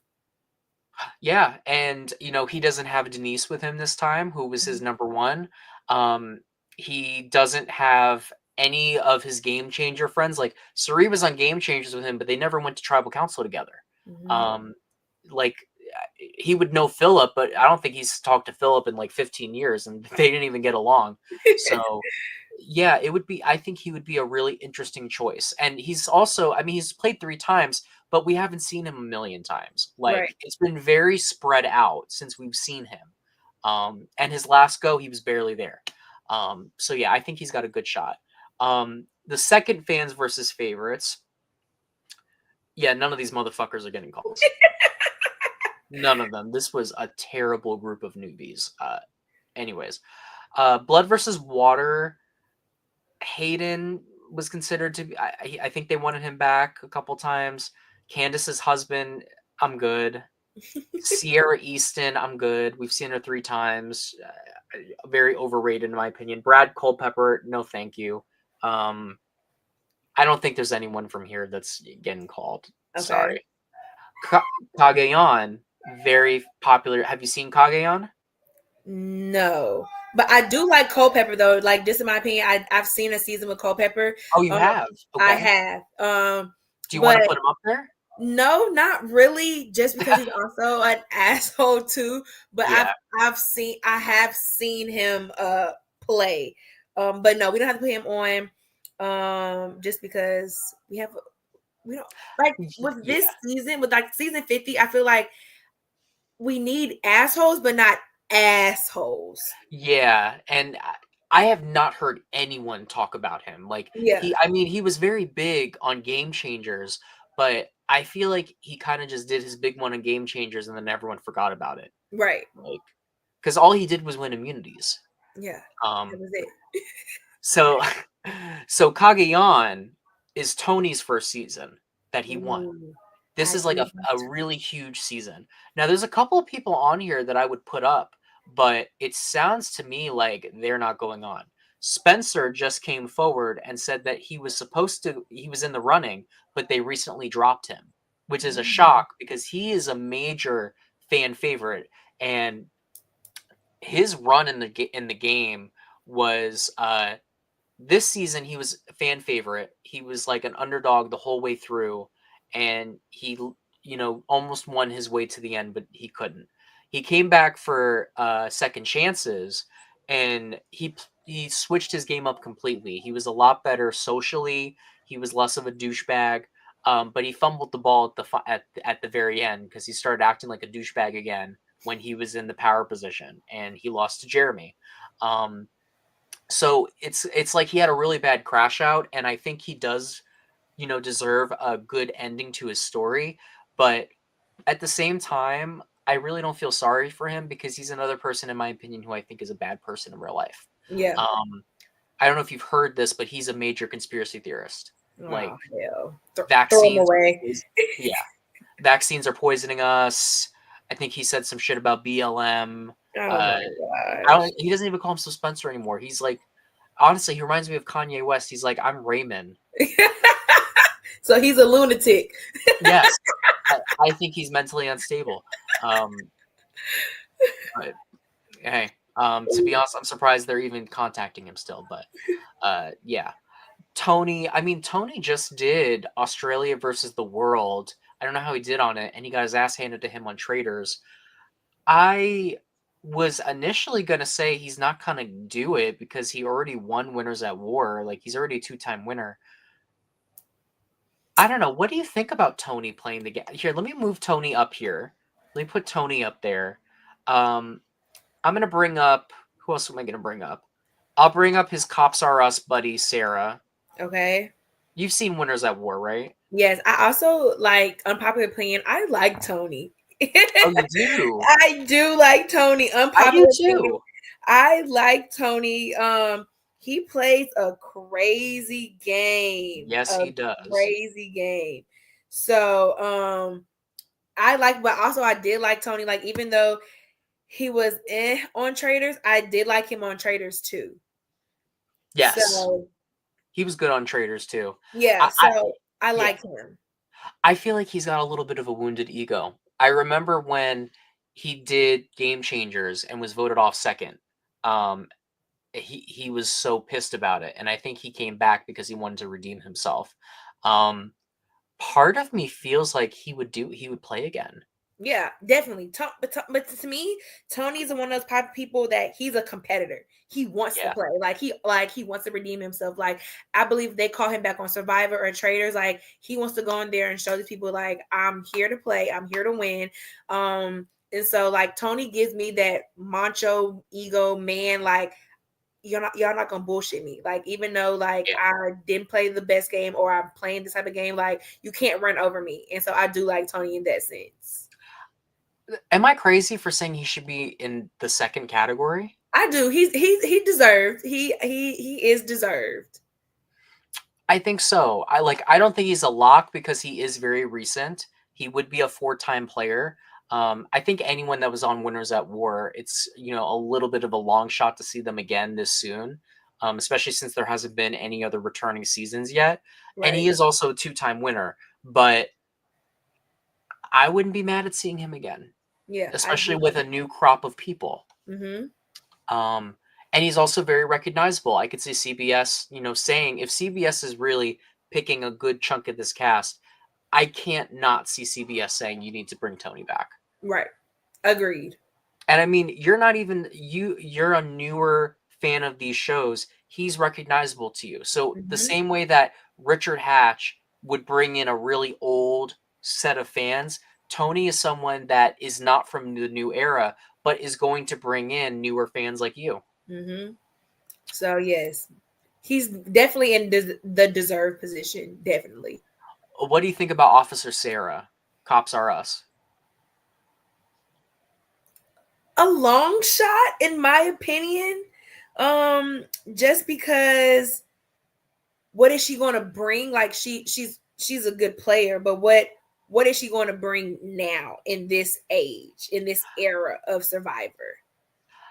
I agree with you. I don't really know what else there is for her to do. Like, I think her story honestly wrapped up in Game Changers. Like, she did shitty the first time and then completely changed her game the second time and played an amazing game. The third time, I thought she was going to go early because no one trusted her, but she ended up doing very well. In my opinion, did a very similar game. If I had to pick between her and Tony, I'd rather see Tony again, and I don't really need Cops Are Us Part 3. Right. I would say, should we put her in long shot or stay on the couch? We'll put her in long shot just because others like her in a sense. But in our opinion, it's just like, Yeah, it's like, I mean, like, Winners at War, okay, I can see her being a choice. There's other people I would have wanted first, but I got her being on that. But then we got Chaos Cast and Jatia. Jatia is kind of like a joke pick for me. So Jatia did terrible. She was horrible in all the challenges. She was also voted off fourth, which is honestly an achievement for her for how many trials she got through. So this girl when she thought she was going home second, she didn't end up going home. She took all of the rice and dumped it out. Oh, I remember this. Yes. Asshole move, but if I'm pissed off at you, but also that's your only source of food. So why would you do that? I mean, in her defense, this guy got voted off for doing this. This guy was like so confident the tribe was going to stick together and vote her off. He sat her down like a child and said, "You're going home tonight. Like, we're sorry. This is just how it's going to be." And she was like, "Okay." And then the second they walked away, they the second that they walked away, she um she dumped all the fire. She dumped all of it in the fire. Yeah, I do remember that. That was crazy. And she didn't care because she honestly thought that she was going home. No, yeah, and then she ended up staying, which is really funny. They did end up voting her off the next tribal because they thought she was a little unstable for doing that. But I mean, it's really funny that Yeah. like so I'd put her in. She's a long shot, but I mean, she is funny. Chaos Cass is a major villain, one of the most despised people to be on the show. She does a lot of shit talking about CBS is the only thing. It doesn't sound like she's been contacted, so I'm going to put her as a long shot. But Right. she would be a very welcome back. She'd be a very welcome back addition, in my opinion. Like I think she'd be a welcome surprise. Okay. Then we've got San Juan del Sur, which this has a couple of really good people on it. I think we got to bring up Jeremy. We got to bring up Natalie. Let me find her. And then we got to bring up Kelly Wentworth. That's probably the three like major characters that are going to get a call from this. Do you recognize any of these guys? Hold on, Jeremy. Has he played on another season? Yes, he played on San Juan del Sur. He won Second Chances, and then he was on Winners at War, and then he just did Traitors. Okay, yes. Oh, Jeremy. Okay, yes, it's coming Yeah. back. Yes, I know Jeremy. And then Wentworth is the girl on Second Chances that she played her idol and knocked out like 9 or 10 votes against her. Okay. And then took out Andrew Savage. It's like another really iconic moment. Okay. And then Natalie was the girl that was on Edge of Extinction the whole season, and then came back in Winners at War. I think all three of them could be back, but like, what's your take? I think Jeremy is a deserved player, in my opinion. Yeah. I like Jeremy. He doesn't take bullshit, and he knows the game, and so that's why I think Jeremy is good in the deserved spot. And just because to me he's an all-around grounded player. I think he has a good social game. I think he has a good physical game, and a mental game. So I like Jeremy in the deserved position. Yeah, we're going to keep Jeremy there. I agree. Yeah. He's a good example of a very modern legend. And I think like Tony, his ego's a little bruised from the Traitors. I think if before the Traitors, if you asked him if he'd play again, he would say no. But I think now enough time has passed where I think he would do it again. Yeah. And this how he got out on Traitors too. You can tell he was pissed. And so I feel like you said, like Tony, he's out for redemption. Like I need to go on another show to redeem myself, to show America I'm like not this terrible ass player. Exactly. What do you think about Natalie coming back? I like Natalie in the maybe. Because it's like, yes, it'll be good to see her back. We haven't seen her back, but also it's like, like it's and meh. So I like her in the maybe spot just because let's see how she would play if it was a Cirie or a grouper in the mix. Like let's just mix it up. So I like her in the maybe position. Will she get a call back? Maybe. It's possible. Yeah. The thing with Natalie is she's very memorable because of what she did on Winners at War. What sucks is that people just remember her being a badass, but they don't remember her personality.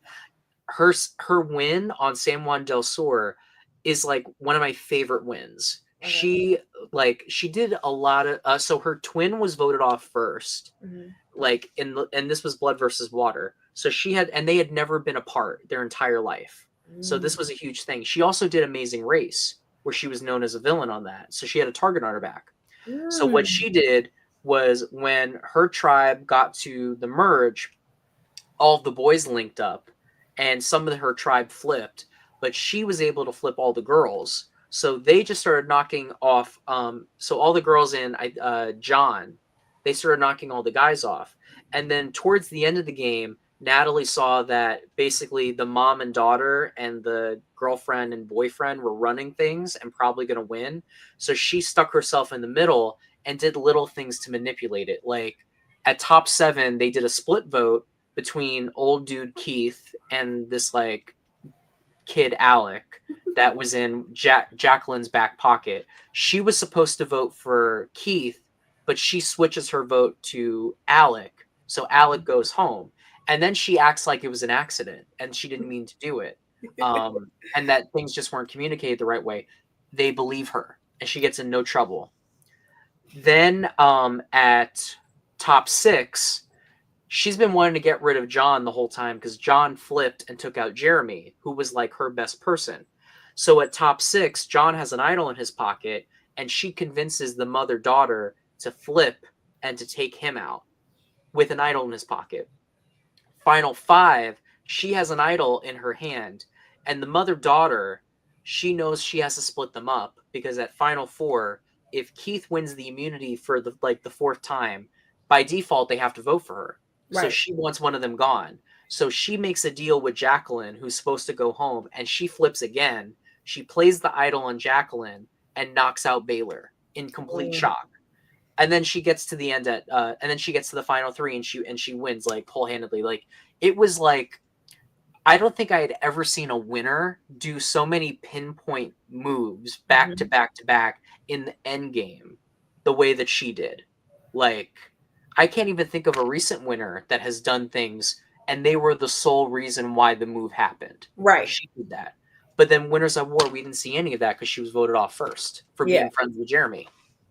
So yeah, so that's why like the maybe just because like Yeah. and like you said, like in the recent seasons, you haven't seen a winner that handcrafted and did what they needed to do to win solely on themselves. No. It's like, Yeah. oh, I use Dylan to get Morgan out, and I was just this master manipulator. But you haven't seen anybody like I did it. I take ownership of it. And then even if you did do it, you're scared to say it. Yeah. So like so I like that about her. Like she did it on her own by herself. And that's how I won because I Directly. did it. Yeah. Directly. So we'll see. I mean, there was a point where she was doing a bunch of stuff, like she did the challenge, Mhm. um, and then just like out of nowhere, like she fell off the face of the earth, and we haven't heard from her. So, and Jeff has gone on record saying he thinks she should have won over Tony, That's which big. I love her, but I disagree. Natalie wasn't there for like almost the entire season. Even though she was doing things like she's the one that gave Sandra the idol that ended up sending herself home. She gave Jeremy the safety without power. She gave Michelle the basically she gave out all those advantages that season. But and then we've got Kelly Wentworth. Do you know anything about Kelly Wentworth? No, I don't know anything about Kelly. Kelly's been back 3 times. Most memorable is Second Chances. I Okay. think she's a very well-known player. If we're gonna do legends, I think she's a modern day legend for sure. Um, she also hasn't played with a large chunk of this cast. Like she was on Edge of Extinction as one of the 4 coaches. Uh, I think that she is a maybe. I Okay. don't know if they would contact her. I don't know if she would even do it, but I don't think she's like a lock because she's like on the cusp of legend. Okay. Like if she comes back and she wins, then she's a legend, but Okay. she's just like on the very brink of it. All right. So then we've got season 30. Season 30 was Worlds Apart. This is a very disliked cast. Very disliked. The only person that I think might come back is not this guy, not Chicken Wing Wes. What the fuck? Carolyn. Carolyn has actually been. So I'm actually friends with her. But she was second place. She should have won this season, in my opinion. Jeff has been very open that she was in contention for a few seasons. She was almost on second chances, but didn't get voted in. Game Changers, when he was asked who was one person, if you could get them out here, would you put them out here? And he chose her. I think if season 40 was a regular returnee season, she would be on it. She's a very like hard to find archetype of like an older female player, good at finding idols, good at winning challenges. I think that she's also like a maybe. I don't think she's a long shot. I think she's someone they would seriously consider. And she's like one of those like one-time players. I for sure could see them like saying she deserves to be here. You know what I mean? And she does represent the 30s, I think, very well. So now we move on to the 30s, which is a very like untapped potential group of people. Like most of these people we have never seen again because they never got a shot. And have you seen any of the 30s? I've seen David and Goliath. That was which one? Yeah. Okay, so when we talk about David Goliath, I'll ask your opinion so we can pick out some names. Okay. So let's do Ko-Rong. Alicia, I like Alicia. She was like on the bottom in the very beginning. I think she's a great character. I don't think like Legends is for her. I think she's like a second chance type deal. Okay. I don't think she gets called for this. Aubrey, do you know Aubrey? I know a little about Aubrey, but Aubrey is not 50 worthy. Like, no. Good, but not great. No. Honestly, if she did Ko-Rong and Game Changers and that was it, where she got robbed of second place and then came back and got out top 5, I'd say, okay, she could be in consideration. But she came back for Edge of Extinction and proved that she's a stale-ass player. She does the same thing. She just, like, goes in everyone's ear. She, like, talks like a nerd. Like, not to be mean, but, like, they literally said she says the exact same thing to everybody. And she's always on the bottom, and I think it's for a reason. So I'm not even putting her. Debbie's a good character. I don't see them calling her for this. I don't think she wants to even play again. I think the two people that would be in consideration for this would be Sydney and would be Michelle. I'm assuming you know about Michelle, right? Yes, because from Winners at War. Yes, and Michelle is also on Survivor. Michelle's a complete badass in my opinion. She's another one that's an all around good player. Socially, physically, mentally, like Michelle is a good player. So I like Michelle. I would put Michelle in the maybe or deserved bracket. Just because she's good and she like and how Michelle is playing these different games. Michelle is leveling herself up to be an all-around GOAT in the reality TV world in competition. I agree with that. I go back and forth on her because because firstly, she is the only player in Survivor history to play more than one time and never be voted off. She's never been voted off. She's made the final tribal both times. Natalie did too, but Natalie got voted off. So the only thing going against her, I would say, is the fact that she's gone on the challenge. Because I don't know how they feel about that. But if we ignore that, I would say she's deserving of another shot. Definitely. It's just, do we want to see? It's just she needs to be with different people. I feel like, but she had a pretty good run. She like redeemed herself as like because she was considered a terrible winner when she won because everyone wanted Aubrey to win. But I agree with you. I think deserving maybe. I think she's a little bit above the people in maybe. So I think we could do deserving. Yeah. Sydney, you probably don't know about her, but Sydney was a pivotal player in this season. She actually probably would have won if she was in the final 3. So Sydney was on the Brawn tribe, and the Bronze and Beauty were about to steamroll the game, but she saw that the dudes didn't have any respect for Mhm. her or for the others. So she flipped all the women, brought all of them together, and then she dominated the game. And they've tried getting her back. They tried to get her for Game Changers, and they tried getting her for Edge of Extinction, but she didn't do either because she's a bodybuilder. Yeah. I think that she's a maybe.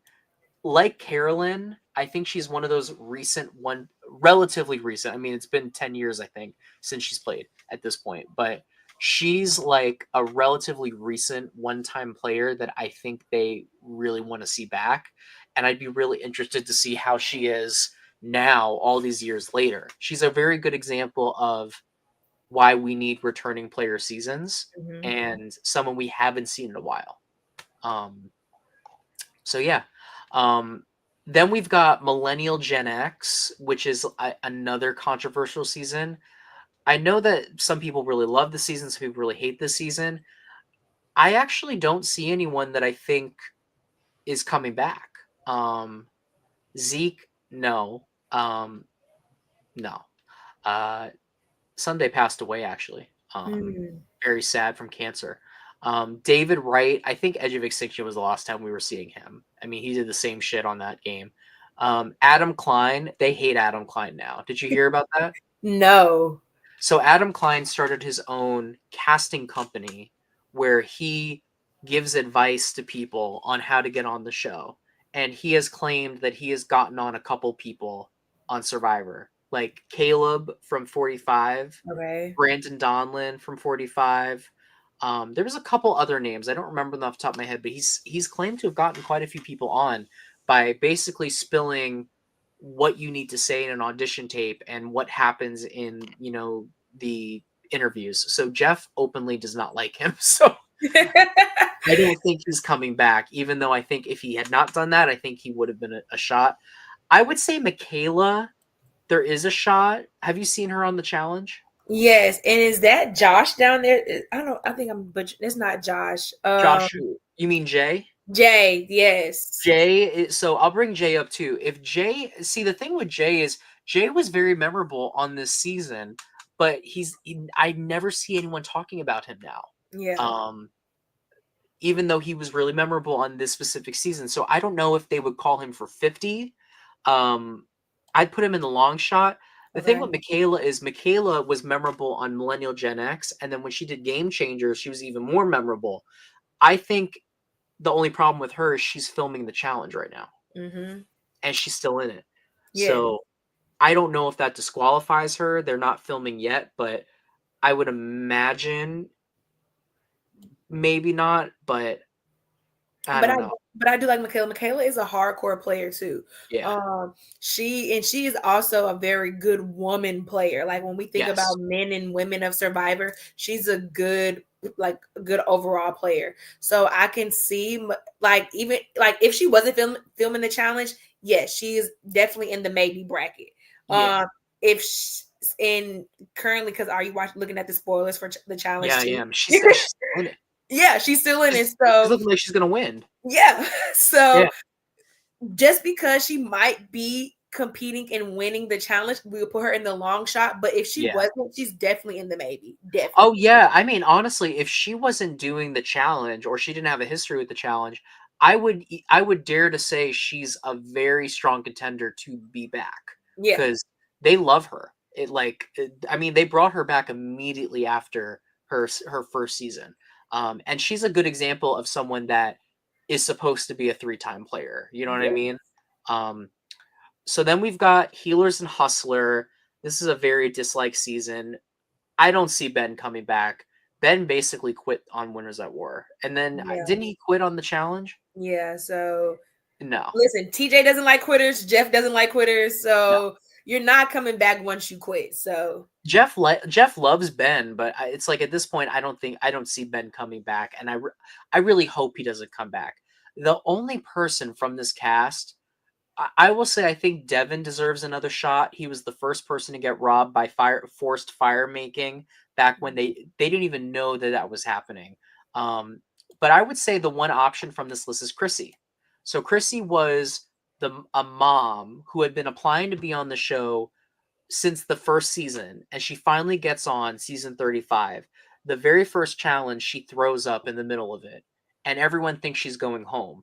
So one of the guys from the other tribe wills her a super idol, so she's guaranteed to not go home at the first tribal council. It can only be played first tribal.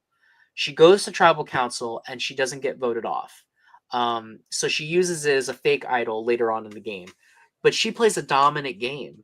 Like strategically, her social game is a little fucked up because she's very rude to people. She's like the epitome of a Karen. Yeah.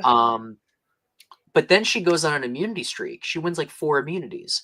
And it's pretty well known that if there was no forced fire making, which people kind of saw it as a way to save Ben from elimination. I hate to say it, but it felt like the most rigged moment in Survivor history. Like seriously, it felt so rigged. I want to say it wasn't. I don't think Jeff and the team are like that, but it just felt so rigged. And she ended up losing by I think like 1 or 2 votes when she probably would have won. The thing with her is, at first she said she wouldn't do the show again, but now it's been almost 10 years. So I think her tune probably has changed.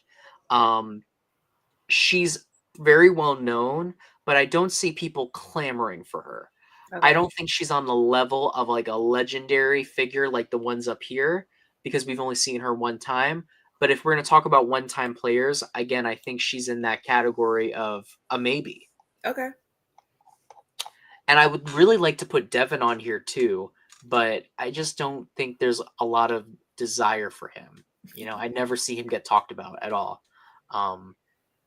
So then we've got Ghost Island, the last one before David Goliath. This was like the season where they sheeped Dom and Wendell to the end. I don't see Wendell getting an invite back, if I'm being honest with you. Yeah, I don't. I mean, and he also, I mean, did you watch The GOAT? Yeah, no, I didn't watch The GOAT, but Wendell was on House versus Villains too, though. No, he wasn't. He was on was no, he was. He was that was The GOAT he was on. Oh, okay. Well, yes. That was who I remember Wendell from. He was terrible on that. Oh yeah, it wasn't good. No. He's honestly, when he won the first time, I was like, okay, this was a deserved win. But then he came back for Winner at War, and then he came back for The GOAT, and he played shitty both times. Yeah. And it was kind of like, now I feel like Dom kind of dragged you to the end, and Dom was why you won. Like, not to be mean, but he's got a huge ego, and he thinks he's playing better than he is. And it's like, the reality is, Wendell, you had 2 idols and a legacy advantage in your back pocket that everyone knew about. And you also won all these immunities. So no one thought they could touch you. So no one ever came for you. If you didn't have those things, I'm not convinced you would have gone further, because you were constantly targeted. So right. I don't see him coming back. I don't want him back. Do you want to see him back? I don't want him back either. But also, I think he started his own show, or he has something. Yes, he did. So... You know, Mystic Arts actually produces that. Oh, okay. So yeah, I don't have to see Wendell back. Yes, like okay, he won, but no, like, it's Wendell. Like the cockiness and arrogance is just like, It's like, no, we don't really need to see you. Like, thank you, but thanks, but no thanks. Right. So yeah, I definitely agree with you. I think we can keep him in the stay on the couch. Yeah, stay your ass on the couch. Thanks, but no thanks. Dom, on the other hand, I can't not see Dom getting a call. Like, okay. Dom is in the same category of these women, but I think the difference is Dom has been remembered as a one-time player. He's the only person in the history of Survivor to go to a final tribal council and tie the vote. On their season, it was 5-5, and third place had to break the tie. And it's just, she was closer to Wendell. He also did the challenge, I remember. Challenge USA. I cannot see them not calling him. I wouldn't put him a lock. I just don't see them not calling him, especially Yeah. if they're trying to get people from the 30s back. You know what I Yeah. mean? I could see them forgetting about Carolyn or Chrissy or Sydney, even though I kind of feel like Chrissy and Dom are on the same level. I can't see them not calling Dom. And again, we need some one-time players on this list, I feel. Some Yeah. one-time legends. Yeah. So now we've got David Goliath, which you've watched. Yeah. So with David Goliath, who are some names you think should be on the list? So let's put Davey on there. Davey, I like that. I like that. Let's also. I can't. Well, we got here. I'll go off the names. Yeah. Alec. Yeah. I don't even think he'd get called. He fucked with. He broke his contract. Yeah. Allison. I don't think so. No, I don't think so either with Allison. No. I think Angelina. Yes. Yeah. I don't see them not contacting her. Oh, that's B. No. Carl. No. Christian, right? Yes, I can see Christian. Yeah. Then we've got that's Hot Cop, who I didn't find hot at all. Dan. I don't. Yeah, no. Elizabeth, no. Gabby, what do you think about Gabby? She could be talked about. Yeah, we could talk about Gabby. Then we've got. I don't even know who the fuck that is. That's WrestleMania. Kara, no. Like, I don't even remember these people. Lyrsa with the purple hair. Yeah, no. Oh, we got Mike White. What do you think about Mike White? We could talk about him. Yeah, I agree with that. Natalia, no. Do you remember Natalie Cole? Her Napalm Natalie? Yes, I remember Natalie. So we can I don't think she's gonna get called back, but we could talk about her. Yeah. And then Nick Wilson? No. No. Did you hear about what he did? No. He he's actually a congressman right now, so I don't think he could even do it if he wanted to. But he passed like all of this anti like LGBT legislation, like specifically like anti-trans legislation, and he had like a really close relationship with Ricard from 41, whose husband is transgender. So they don't talk anymore. Wow. It was this whole thing where the entire Survivor community like turned their back on him. Damn. I think he's the congressman for like Kentucky or whatever. It's just what it was. It's like, like what everyone has opinions on trans people, like, but he made it seem like he was so pro transgender. And then he approved these laws that were like basically, I think it was like almost classifying trans people as drag queens. Wow. When they were trying to ban drag queens from being able to talk to kids. It was like trying to change the law to being something where you couldn't, where trans people could technically be considered a drag queen and not be around kids. And then, I forgot. He also was going to pass a law that allowed you to have an incestuous relationship with a family member. It was like changing the law from incest being considered first cousin to now it has to be, I think, a direct brother or sister only. So basically, you could marry your cousin and fuck your cousin. That was first of all, a world without RuPaul's Drag Race is a world that I don't want to live in.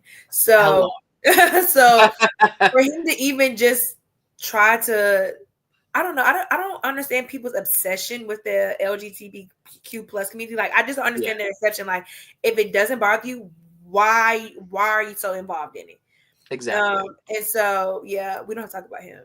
Yeah. You won't even get a call back. Yeah. Listen, with Jesse Tannenbaum as the leader, all you gotta do is look at his Instagram. They are not contacting Nick. Yes. And I love Jesse. Everything Jesse posts, I love Jesse. He's such a piece. I love him. I'll never forget when I was following Jesse's page a lot more. One time, like literally, he had posted, and I knew the name of the club because I'd been to it before because it's in New York City, and a couple of my friends that take it. He was at Hush, and at Hush, when you're trying to dance on the dance floor, they play fucking porn on the screen in the bar, and it's just him like twerking with like a go-go dancer in front of like porn on the screen. And I was like, if I ever talk with Jesse again, I'm roasting his ass about twerking in front of porn at Hush in fucking Hell's Kitchen. Okay. Oh my god. All right, so now we got these 6. All right. Let's talk about Davey. What do you think about Davey? Just put Davey as a lock. Just don't ask me why. Just put Davey as a lock. You say lock. I say locked. I want to hear why. So I don't know Davey personally, but yes. One of my friends knows Davey, and when I was trying to apply for a Survivor, he had gave me some pointers. He gave some tips.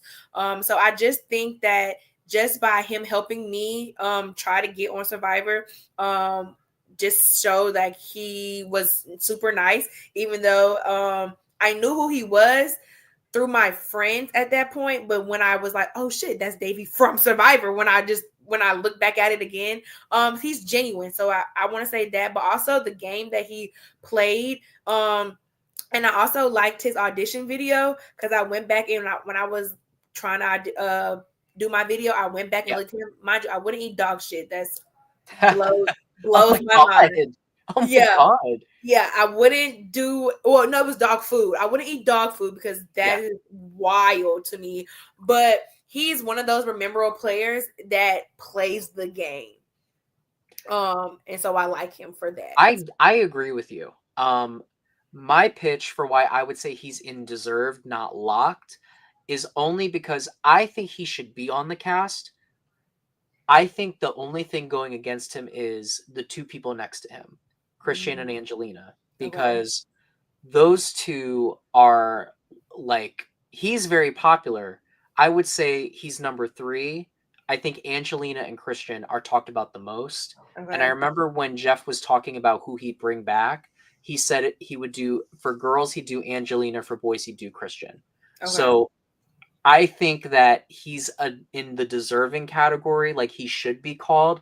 What I'm worried about is them calling Angelina and Christian and not calling him, or him getting cut at the very end in favor of those 2. Okay. Well, I can see where he could be in deserved. So we could put him in deserved. But I think he's at the top. I think of all of these people, he should be back. He's a one-time player. Mm-hmm. He played the game hard. He's very likable. He has a great story of getting on the show. Mm-hmm. I also remember he did get a call for 40 and before it was Winners at War, and he was almost on the Traitors as well. Mm-hmm. I think he needs to be back at some point. He's another good example of someone that should be back, should have been back by now, and why we need more returning player seasons. Yes. So when we got Angelina and Christian, I'm just going to put it out there. I think if they say yes, I think they're getting invited. Yeah. I really think so. David Goliath is easily the most popular new age season. I think it's more popular than any of the new era survivors. I don't think there's been I think the most popular seasons of Survivor of recent years are probably Second Chances, Cagayan, and David Goliath. Yeah. And Angelina and Christian are like 2 Goliaths when it comes to those names. I feel they're locks, but what do you think? I can see how they're both locks. They had a dominant season. And then I can see how you was like, out of those 3, out of those 6, how Davey can be the top 3 in those between them. And also they did, like, again, they played a good overall game. Like you can't knock their gameplay. So yes, if they get a call, and if they want to come, there's no reason why they shouldn't be back on. Yeah. I mean, and Christian will definitely say yes. Yes. Angelina, I remember at first was saying she didn't want to do it again, but I think I believe she's changed her mind. Funnily enough about her too, they invited her to do the first season of Traitors, but she didn't know what it was, so she said no. Oh my gosh, she would have been perfect on Traders. She definitely should. She should do Survivor 50 and then she should come back for Traders. Yes. That would Um, be good to see her on Traders. so then we've got Gabby, Mike White, and Natalie, and I think we basically said it. The problem is that Angelina, Christian, and Davy are just so much more popular and Mhm. so much more deserving of another shot that it's like they're not going to get for season 50, they're Mhm. not going to bring on 4 people or 5 people from David Goliath. Right. They're just not going to do that. If this was like Game Changers or Second Chance, maybe they would do that, but I just don't think so. So what do you think about Gabby? So Gabby, I would say long shot. Yeah. Just because nothing against her, but nothing that would put her in that maybe category Yeah. with though that because that maybe category is strong. Very So strong. I definitely agree with you. I think she's more second chance than yeah, she is legend. Because she did have some good moments, but yeah, it's just she's nowhere near like any of those other people up there. yeah, Then we've got Mike White, who I think Mike White is a very popular character and like very great, but he's also Mike White. right. Like he's making White Lotus. I think he loves Survivor and he would find a way to do it, but I don't know if he even could go back because Yeah, he's been in the producer position now. yeah. So, Um, what do you think? if he wasn't in a producer position at one point, maybe. But also I think it's just a long shot. Like, and again, like the piggyback Yeah, off you, they're not going to put 3 or 4 people from one season on season 50. Like they yeah, want it to be as diverse from all seasons, all 50 all 49 seasons. So the odds of him coming back would be slim to none, especially if we do get an Angelina and a Christian and a David. If we get one of those two or one of those on there, it's going to be really slim for them to pick either yeah. one of them up. Exactly. We only have so many spots. Right. And then we got Napalm Natalie. The thing is that every person on this cast right now or on this list did pretty well on at least one of their seasons. Like got Mhm. like either won the game, final tribal, jury. Natalie was out pre-jury, but Mhm. I think she is easily the most memorable pre-juror that has ever gone on the show. Yeah. Like, how do you not remember Natalie? Can I have your jacket, please? Yeah. Like, yeah. she is like she if she's not back for this, she should be back, period. But I think we've been saying probably a long shot just Yeah. because we've already got Angelina and Christian and Davy, and it's Mhm. very unlikely that at least one of them, like, it's very unlikely that all three say no. I Right. do think if we were going to get number 4, I think they would call her before they would call Gabby or Mike. Yes, I agree with that. Yeah, and I do think if she's not on this, I think they would use her again, and she has said she would play again. Yeah. So I would say long shot. What do you Yes. think? Same long shot. And like just because that again, that maybe section is just too strong. Yeah. Yeah, this is like a lot of legendary players and Yeah. it's like she's a legendary character. If these 3 were not here, I would move her up to the maybe. Yes. Because I do think she'd be a very likely choice just because of how engaging she is and how much Jeff likes her and like how like her archetype is not an easy one to fill. Yeah. So and she's also very different from everyone on this list, but it's Mhm. just Angelina, Christian, and Davy are too much of powerhouses. Yes. Um, Agreed. so we've got one more new era season to go. I don't have Island of the Idols on here, but to be honest with you, like there's people like Dean and Karishma or Janet that I could see getting a call, but realistically, I really don't think so, and I Yeah. also don't think we're losing anything by not putting them on here. Um, of all of these people, like I think the only one that really has a shot. I mean, I'm gonna bring Reem up. Okay. Have you seen Edge of Extinction? No. So I'm gonna bring Reem up. I like Lauren, but I really don't think so. Um, I'm gonna bring up Victoria to talk about her, and then I'm Okay. gonna bring up Rick Devens. I'm assuming you've heard of him. Yes, I've heard of him. Was he on another season? No, he's only been on one season. So I'm just gonna say that Rick Devens is a lock. Okay. I personally am not a Rick Devens fan. I think he's extremely overrated. He was voted off. He played bad. He came back. He did even worse. He was like a cockroach. Everyone wanted him gone. Every time they could vote for him, they did. The problem was they kept on hiding idols, and they made them super easy to find. Mhm. So if he didn't win immunity, he just had an idol, and it felt honestly, it felt really unfair. Like there's a difference between winning your way to the end and like having one idol save yourself, or like doing what Rachel did. Like Rachel this last season on 47, when she won a bunch of immunities and she did have like advantages to get herself to the end. Yeah. But honestly, not really. Like she had one immunity idol. Devon's had, I think, four or Yeah. five.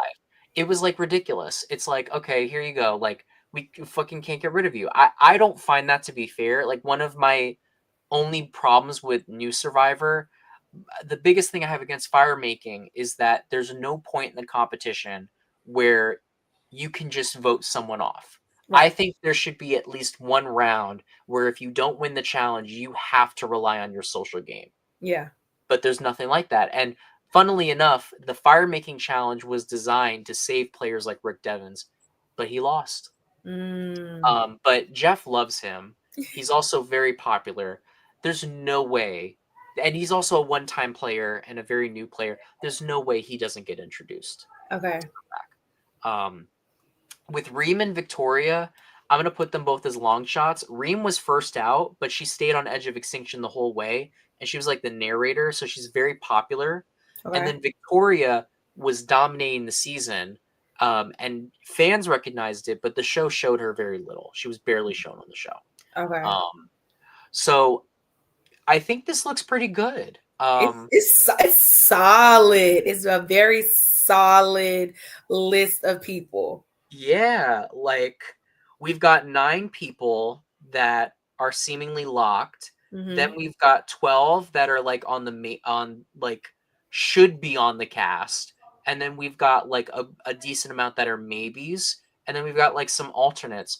I would say if these 9 were locked in, like this would be a good show. Like if they did 18, this would be a Yeah, good showing for the old school era, and then 9 from the new school era. Like this would be a good list. it would. Um, I think it's going to be more people from before 40, which I think is a good thing. Hmm. But now we got to move on to 40 and or the 40s. So let's do that. I'm going to switch over to the next one,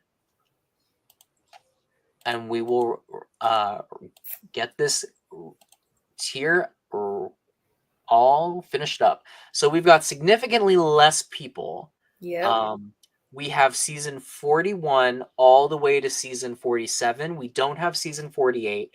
I'm just going to start off by saying about season 48, I have 2 people from 48 that I think could be in contention to be brought back, but Hmm. really only one. I want to say, do you know who I'm going to say? Are you gonna? I do, but I don't. Is it a Who? guy? I have a guy and a girl. Is it Say? You want Say? Say is one of them. Okay. Um, So the other one is a guy. I want to say I can't think of his name. The okay, so I have 2 guys in mind. Yeah. One just got voted out, Thomas. Ooh, Thomas. Oh yeah, Thomas. I could see Thomas being brought back. Jeff just said he would bring him back. I could Yeah. see Thomas. Or what's the other one in that California Alliance? Or is anybody in the California Alliance? Or I'm just way off. Shaheen or Joe. One of those 2. Yes, the one that hugged. Joe. Okay. Yes. Yeah. So mine was Cedric. Oh. I think so. Firstly, I think Say and Cedric have a really interesting dynamic. We have to see how it plays out. I would Mhm. love to, like, I want to see how this ends, but I think afterwards too, seeing them together again, I can just tell it's great TV. Yes. He's been a great player, but honestly, if I had to pick one, I can't not see them bring Say back. She is. She's the star of the season. Yes. Yeah, she's the star of the season. Like, we And, haven't seen someone like her in years. and like everything, when she said, "You guys shouldn't be boasting about winning," some of us haven't ate. When she said that, my mouth hit the floor.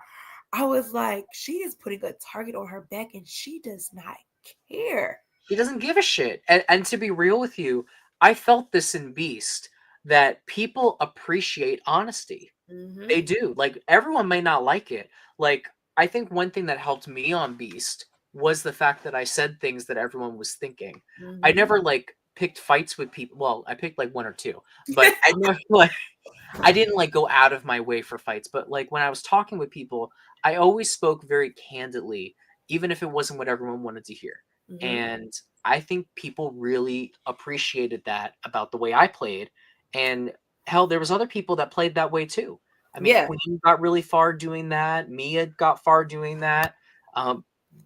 Tawana even was doing that. Like, I think it's a very admirable way to play. And it's just, the problem is people don't think playing outspoken means you're playing smart. Right. I think she is playing smart. It's just she needs to get over the Mergatory hump. Yes. And if she plays it right, she can, but it can also go way left and she get voted out next. Because was it Chrissy right now? Her and Chrissy are bumping heads. But I did like how Cedric was like, "Hey, if you and Mary can't get along, you're gonna go home." Yeah. So I thought that was a great move on his part. Like, yes. I think they have a very like older brother, younger sister type of energy. And I think I've noticed with people in my game, I Love Money, but also in games like Big Brother, where some people need a duo partner. Like, for example, I don't think you met Sharonica, but Sharonica and this other girl, Demonica. Sharonica by herself is a good player. She can win a season on her own. She can go far on her own. Demonica, on the other hand, is a loose cannon. And when she has played without Sharonica, who's a very calming force, she's gone off the fucking rails and like gotten herself voted off or fucking quit or went crazy. So she needed that partner to check her. And look at Danielle Donato. I think she needed her dad there with her to check her, even though people might think Evil Dick's the one that needs checking. I think it was Danielle that needed it. So I think that Cedric is a really great opposite for Say. And if they stick together, I could see them going far. I think if Say makes it to final tribal, I would be shocked if she's not on 50. Okay.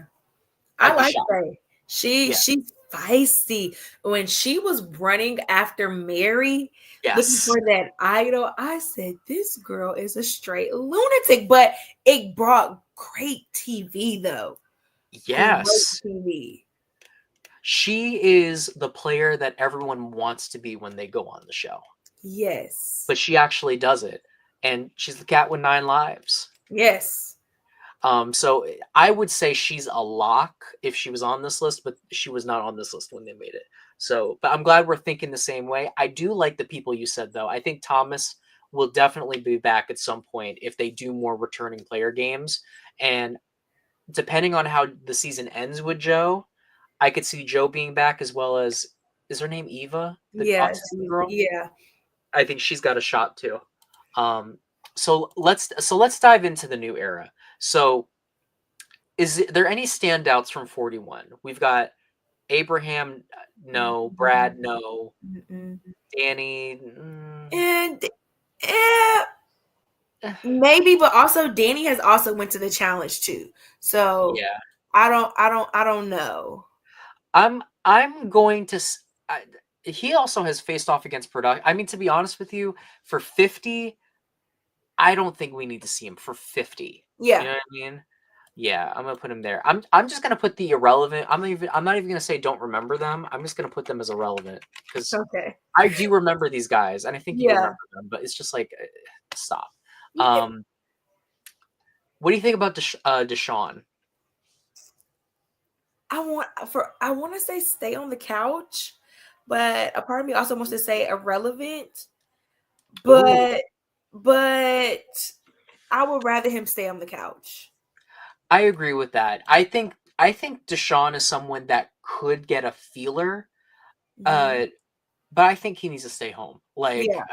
Like he was a major character on the season, but he was a shitty player. Yeah. And on a season of all stars, like legends, I think he'd be a fish out of water. Yeah. He would Yeah, not. He wouldn't survive. yeah. Um, we've got Erica. I think we should leave her and get Yeah. and go like let's leave like the major players. Evie, do you want to talk about Evie? We can talk about Evie. I did like Evie. All right, I'll leave her. I don't see Jeannie. No. Uh, Heather, they barely showed her. Apparently, she played good, but they didn't even show her. Right? Yeah. So we can. Yep. Irrelevant. Yeah. JD, no. Like, No.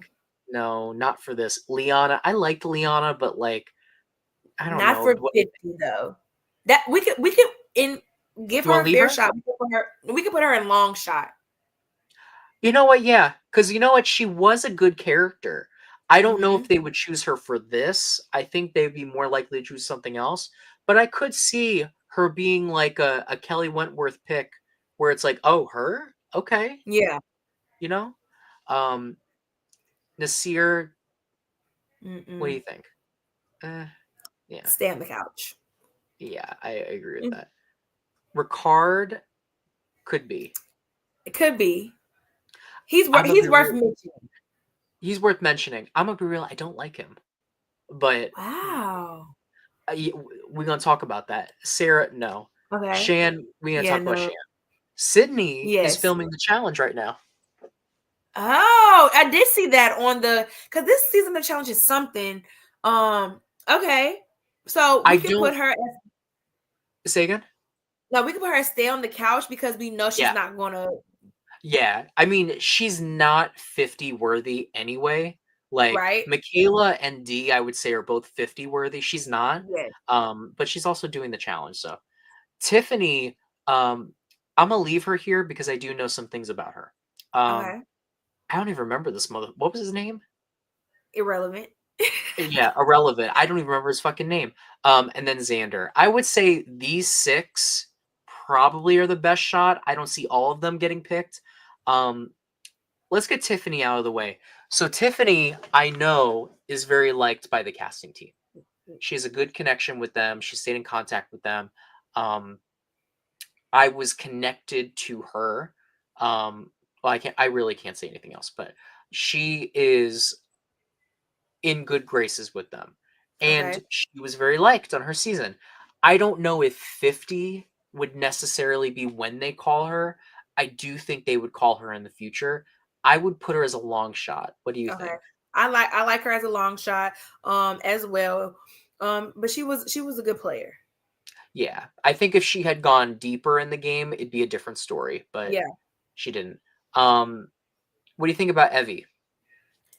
Evie to me is a long shot as well. Yeah, I would Um say so. Evie's a long shot. Ricardo, is it Ricardo or Ricard, Ricardo? yeah. Ricardo. He Yeah, was what do you think? evil, evil, Yes. evil, evil. But that I needed that in that season though. Yes, I agree with Um, that. I don't think he would necessarily get a call back for 50, specifically for 50. So I would put him as stay on the couch, but he's also worth Hmm. coming back for prior seasons. So it's funny because I actually think he's a maybe. Um, Oh, okay. so I personally don't like him because, in my opinion, he is like the epitome of those people that I think virtue signals for for like I don't know what to make themselves feel good Yeah. because him and Shan had a falling out where basically Shan was saying that's what he was doing. Yeah. Shan was saying that he was acting like he was down for her and what their alliance was doing that season when the cameras were on. But the second the cameras were off, he was not about that. Yeah. And he would talk shit about her behind her back. It's just, I have an icky taste in my mouth about him. If I felt he was genuine, it'd be completely different. But Yeah. just part of that I don't like. Okay. And he, in my opinion, he gives people that actually want to do good for the world and change the world. He gives people like that a bad name. Yeah. Um, and I he's can why see we that. have to fight. He's why we have to fight all these motherfuckers that think being woke is a bad thing. Yeah. So, Yeah.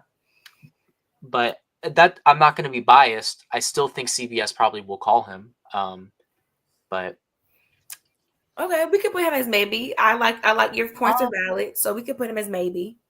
we could meet in the middle though, because you did say stay on the couch. I think we could do a long shot. Yeah. Okay. Yeah, let's meet in the middle. Because I think you are right that I don't think he'll be the first choice. Mm-hmm. Um, but I do think they are keeping him in mind. Um, so then we've got Erica, Shan, and Xander. Um, let's do Erica. What do you think about Erica? I liked Erica. Yeah. She was small, feisty, and fierce. Yes, I Um, agree. and so do I think she would get a call back for 50? Maybe not. Do Yeah. I think she will be good for another season of Survivor? Yes. Yes. So I can put her in long shot. I agree with that. I think she's deserving and I think she played a great game, Mhm. underrated game. I think the edit was just not in her favor. Um, if she was on 50, I think she'd have a Michelle run where she is very underrated and maybe overlooked. I think she could even win if she played again. But I do think that if 50 is all about fan favorites and most memorable, she would not be on that list. So Yeah. I agree that maybe just, wait it out. Yeah. Um, I think if we're going to talk about most likely, it would probably be Chan and or Xander. Would you agree Yeah. with that? Yeah. I like Shan. Shan the pastor. I like Shan. I do too. Would you agree if we put her in locked? Yes. I think she's a lock.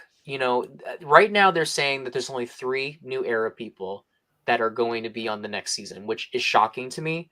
I feel like she's one of them. Yeah. I like She's her a lot. Yeah, like firstly, she hasn't gone on any other shows, and I guarantee you other shows have wanted her. Like she did the Challenge USA, but I feel like that's different because that was Mhm. CBS and they were purposely putting on, like that was a thing. Yeah. Like that was not anything against CBS. Um, she literally had her own theme song. Like she Yeah. uh. And she like she was one of those players that I'm putting my foot down. I'm doing this. I'm not swinging with the Yes. crowd. Yes. If you don't like it, so be it. But this is my stance, and I'm standing on it. And when I look at the people that we put in locks, like Rupert, Mhm. Sari, Jerry, Philip Shepard, Angelina, like these are people that she fits in with. And Yes, it would be interesting to see her go up against them. I like her at locked, and it'll be very interesting to see like if she does make it, how she would interact with a Sari or with the grouper or with Yes. somebody there. Like it'll be like, would you and Sari come together, two strong women, or would y'all clash? So that would be good to see. That would be good for TV too. Oh, for sure. I think she's like definitive of the new era. Like Hmm. she's who I think of. Then we've got Xander. Very interesting with Xander. He has been on no shows. He hasn't Hmm. been on The Challenge. He hasn't been on Amazing Race, Big Brother.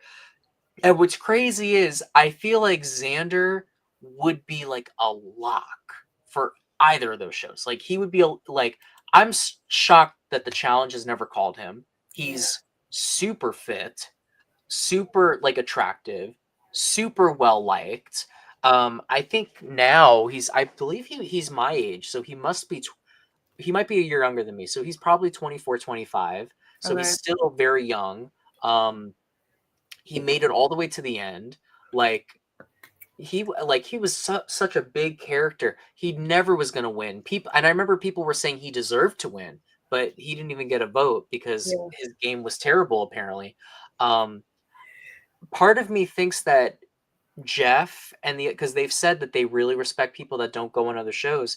Like, part of me thinks he maybe was offered to do other stuff and turned it down in hopes he could do Survivor again. Yeah, I could see that. Because the challenge has been picking people from Survivor and Big Brother Yes. these past Yes. few seasons, so it makes no sense why they wouldn't pick him. Yeah, like, honestly, I think like you pick someone like Sydney or you pick someone like Desi who are kind of like not really well-known people because unfortunately they kind of do have to do that where they pick very physically strong people that actually didn't even really do all that well Right. on the original season. But he has all of it. He's fan favorite, well-known, physically fit, and also he's self-employed. So Yeah. he can leave work whenever the fuck he wants. I think he still lives in Hawaii. I don't know. I don't really follow him.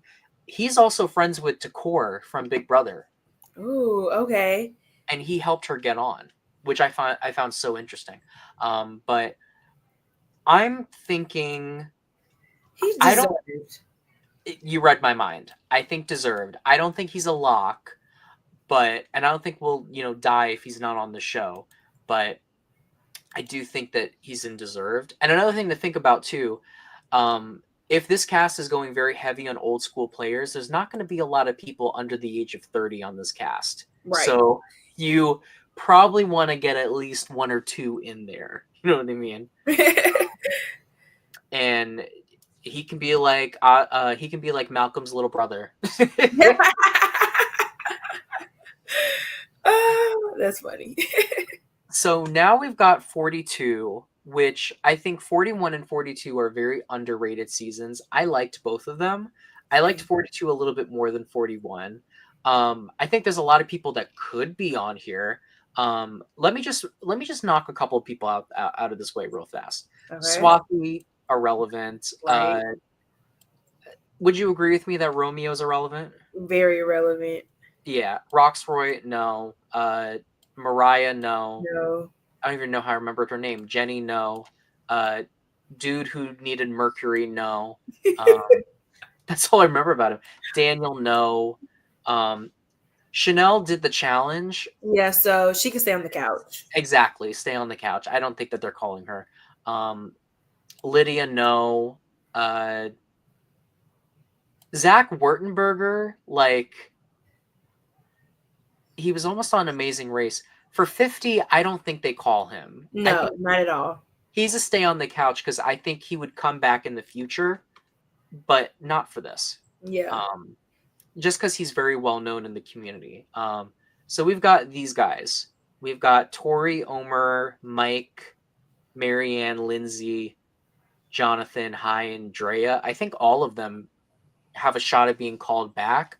What's funny is, though, I don't think any of their chances are that high. No, I want to put Mary Ann in the maybe, but I just don't see it for 50. Right. Like, it kind of sucks because I actually think that she's one of the best characters ever to be on the show. I was rooting for her hardcore. I was so happy when she won. Yes. But something in me is telling me that they're going to skip over her. Yes, and I don't know why, because she fought that whole season. Yeah, like, she played hard. She was very unexpected. She was underrated. She's very different from all of the other winners. Yes. I don't know why. I something is telling me, like, my head is telling me, why would she not be on? Like, Right. she's a winner. Like, she's extremely entertaining. Like, you know, what reason is there not to be? But just something is telling me that she's gonna get passed over. Yeah. So where should we put her? I would put her. So I do think she's deserved. I do think that, but I will put her in a maybe just because I genuinely don't think she's going to get a call. Like, yeah. I hate it for her, Because yes, you won, and yes, you played a good game. But I just don't see them I just don't see them calling her back over the other winners and other people that's been Yeah. came after her. The thing is that she's an oddball character. What's funny is I was compared to her. I was compared to her as like a male version of her. Like being like quintessential oddball that people don't understand. But I feel like there's already people that are considered legends that are likely to be called first, and it's not going to be her. Though something did just pop in my mind. Carolyn just said that she was not called back or that she was cut. And part of me thinks that Marianne and Carolyn would be fighting for the same spot. Yep, I can see that because they're both those out of the box type of characters. Quirky characters. So part of me is now thinking maybe they cut Carolyn for Marianne. Why don't we leave Marianne and come back to her? Okay. Let's do High. High was like a major character, but I don't see it for him. Yeah, I would put High as a long shot. I wouldn't put him necessarily as low as Stay on the Couch, but he's a long shot, but he's also one of the ones I would want to see later down the line. Yeah, like there's a lot of people that we've gone through that are like, we want to see you again, but not for 50. Yeah. And he's not a 50. No, not at all. I feel that way about Lindsay as well. I think Lindsay was a great player, but not 50. Yeah. Yeah. I would put Mike in there too. Would you agree with that? Yeah, and I did like Mike, but not I like Mike, but I like Mike later down the road. I don't like Mike for 50. He just doesn't fit in with 50. I feel like 50 has to be like a bloodbath. And it's either got to be you're very strong. If you're not a very strong player, you need to be really, really entertaining. And Mike was just kind of entertaining. You know what I mean? Tori's another one that I think is a long shot. Like, not for this. Yeah. Drea, I've heard people mention her, but I don't know. What do you think about Drea? I don't see Drea for 50 either. Yeah. Not over Marianne, definitely not. No. So I would just put her as a long shot because she played a good game. You know what? We really should be thinking of it that way. Like if they're picking someone from a season, who's at the top of that list? Like that's probably the easiest way to look at this. Because I mean, if you look at 41, it's very obvious that if they're calling someone, it's going to be Shan or it's going to be Xander. Yeah. And if it's not those two, probably going to be Erica, but probably not, you know? Right. But my thing is, it has to be one of those two, or it can't be anybody, in my opinion. Yeah, it could be no one. Yeah. They may just skip the season. Yeah. So if we're looking at it, we have Jonathan, Omer, and Marianne, who I think would be at the top of those lists. Do you know what's crazy? Omer was a great player that season. I don't see him being in contention for 50. No. Only person out of that I could see would be Marianne, but I like your point where Marianne and Carolyn could be like those unorthodox players and why they didn't pick them, or let one go and kept the other. So I do think Marianne is deserved, but I also think out of that season, she is definitely deserved. You know what? I agree with you. I think she's deserving of coming back, and I think there's no way that she's not in the conversation. Right. They must have at least mentioned her. You know what I'm saying? And the more I think about Carolyn getting cut, the more I think Marianne had to have had something to do with that. Yeah, because my thing is, Marilyn and Carrie Ann in this new season of Survivor, there hasn't been a more unorthodox person besides them two, in my opinion. Or if I'm missing there hasn't been. Yeah. Nowhere near. Like you had Jam Jam and Cody and Bruce, but I don't think they came anywhere close to Marianne and Carolyn. And then if we think about it, Marianne hasn't did any other shows. Carolyn just got off of Traitors. So if we're going to do it by that, well, Carolyn is cut and Marianne is in. I think that's what screwed Carolyn over from doing Survivor again. I Yeah. think that if she didn't do it, it would have been like a guarantee. But I think maybe CBS was just like, like, and I think Jeff was a little, but he can't. I think that they've come around to it, and I think Carolyn will be brought back in the future. Just, I guess, just not for this. Yeah. With Omer, like again, I think Omer played a great game, but it's just something is telling me he's not going to get the call. Like, I think that there's just too much competition. Yeah. Which is wild. Like when you really think about the new era has had a lot of standouts, but also a lot of people that feel very similar to one another. Yeah. Like if we're looking at if we scroll down and look at the new era as a whole, like I can't think of her name, but at the bottom, they said she was like poverty, and I cannot think of her name to save my life. Sierra?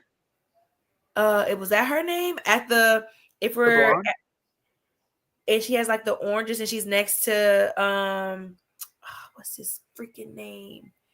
Andy? Oh, are you talking about Venus? Yes, Venus. Oh, Venus. Yeah, Venus did give, we're gonna have to get to her. She's someone that feels different. Like it's funny because I feel like every season had like a quote unquote mastermind that didn't end up winning and like wasn't even close to winning. Someone that was just perceived as a threat. Like Gabe and Hai, I felt fit very similar boxes. The same way that I feel Omer and I wouldn't say Jesse. Who would I say? Omer and Caleb. I feel fit very similar boxes. Oh shit, we gotta talk about Quintavious when we get to him. I forgot about him. But Jonathan, I wasn't a fan of Jonathan, but I know a lot of white moms on Facebook were fans of his. So I kind of feel like he's gonna be in the conversation. I think he's a maybe. Yes. Yeah, I think so. I don't think he should be there, but if he is there, I won't really be mad at it, even though I don't think he should be. Yeah. So then we've got season 43. Very funny. I know that production doesn't like this season. and if we think about it, season is meh. I don't want to say meh, but it's very meh. It's meh. They're not calling anybody back from that season. I'm gonna be so real with you. I think 43 and 44 are meh. I think the only reason why 44 has any type of love towards it is because of Jam Jam and Carolyn, and because people wanted to fuck Carson. That's what it is. The Twinks wanted to fuck Carson. So it's like that's it. That's all I would ever see people talking about is Jam Jam, Carolyn, and people making edits of Harry Potter over there. So, and I have no respect for Harry Potter because he literally was stealing puzzle designs from Etsy people, and then selling it for like $300, which is ridiculous to me. Okay, yeah. So like, I don't see anybody from those two seasons. No. The thing is, I don't even see some of them coming back besides Carolyn and Jam Jam. I don't see anybody. They'll pick up the phone and be like, would you want to come back? No, I think it would have to be all new era. And then there would be some people. Like, let's knock some of these people out, right? All right, so let's do this. Dwight, no. I see. It took me a second to remember his name. Gio, no. It's like people are going to say, oh, these guys, they're good. It's like, no, not really. Like, this girl, I guess, but she's going to stay her ass on the couch. Yeah. James, who's clamoring for James? There's too many other people. Janine, no. She's pretty, but no. This girl, no. I don't remember her fucking name. You know. I've heard conversations about this girl, but no. Owen, no. Ryan, no. Sammy, no. Hell, I'm moving these two down to no. This was a hated season, like so hated. I would say these are like the 5 most memorable people, but Carla is not coming back. I already know that. So, and honestly, I found her to be a bitter fucking juror. The way that they went against Cassidy at that very end and gave Gabriel the win, like, no. Cody, No. No. No, but they can stay on the couch. So Cassidy can stay on the couch. Yeah. And Um, Gabler can stay on the on the couch. couch. To be honest with you, the only person that is worth a damn bringing back is Jesse. But Yeah. I think Jesse's fucking boring. Yeah, he wasn't a standout. I don't even think he was that good of a player. Hot take. I don't think he was that good of a player. The only thing I think he did that was really impressive was convincing Dwight to give him the idol and then getting Dwight out. That Yeah. was impressive. But everything else he did, he was just floating in the middle. They Yeah. never targeted him because he was quiet and they didn't think he was doing anything in the game and he wasn't winning any challenges. Yeah. Like, so the move he did against Cody and then the whole situation with the idol was legendary. We know he's not coming back because he just admitted he's not coming back and he's burnt bridges. So it's like if that didn't happen, I would put him in the deserved. Okay. Honestly, I would have thought he'd be a lock. He Mm. would not be someone I would like to see, but I would have thought that he would be a lock. I Okay. would have thought him and Carolyn, but but we know he's not coming back, so he can stay on Right. the couch. All right, let's speed run through 44. Do you remember this guy? No, No. irrelevant. Yeah. We'll skip YouTube for now. Hurt, no. Right. Fart boy, no. No. Franny, she had her emotion. Remember that whole speech she gave about Yeah. Carolyn, and then she didn't even vote for Carolyn. I was like, shut the fuck up. Right. You're wasting time. Seriously. Helen, no. No. Tongue girl, no. This guy, all I remember about him was he said he was like an exercise coach, but he was like a doctor or something. Yeah. Kane, no. No. You, no. Gay dad that broke his arm in a rock, no. That was just the dumbest shit ever, too. That was what? Like, what was the point of him climbing? Like, he wasn't even getting anything. It was just dumb. It was the stupidest shit I had ever seen in my life. The top four are really the only ones I like see anything with. With Heidi was barely shown, Right. but she does have the legacy of making the fastest fire in Survivor history, and she's the second person to put herself in fire at the final four. Part of me feels like she would be like a random pick. Yeah. Like, I don't think for 50, but I think she's in the same category as the people in Long Shot. Would you agree with that? Yes, she's definitely Long Shot. What do you think about Carson? I like Carson, but Carson, again, Long Shot. I just don't see Carson back for 50. Like, when I think of 50, I need you to stand out. I need you to do something that blew my mind for them. Because if it blew my mind, it had to blow production's mind. And if it blew production's mind, then you're getting a call back. Yeah, and he didn't blow anyone's mind. He was just like the underdog, like young kid character. But he didn't really do anything amazing. Like, I mean, if he had won, maybe. But to be honest, he was just like the third wheel to Jam Jam and Carolyn. And then with Jam Jam and Carolyn would have been in the locked position, but apparently she's not coming back. So it's crazy. Honestly, let's make a separate category for these guys. Okay. Like, I feel like we need to make a separate category. Let's do debunked, because I think that we would have assumed that Jesse and Carolyn would be back. Yeah. But it's obvious they're not coming back.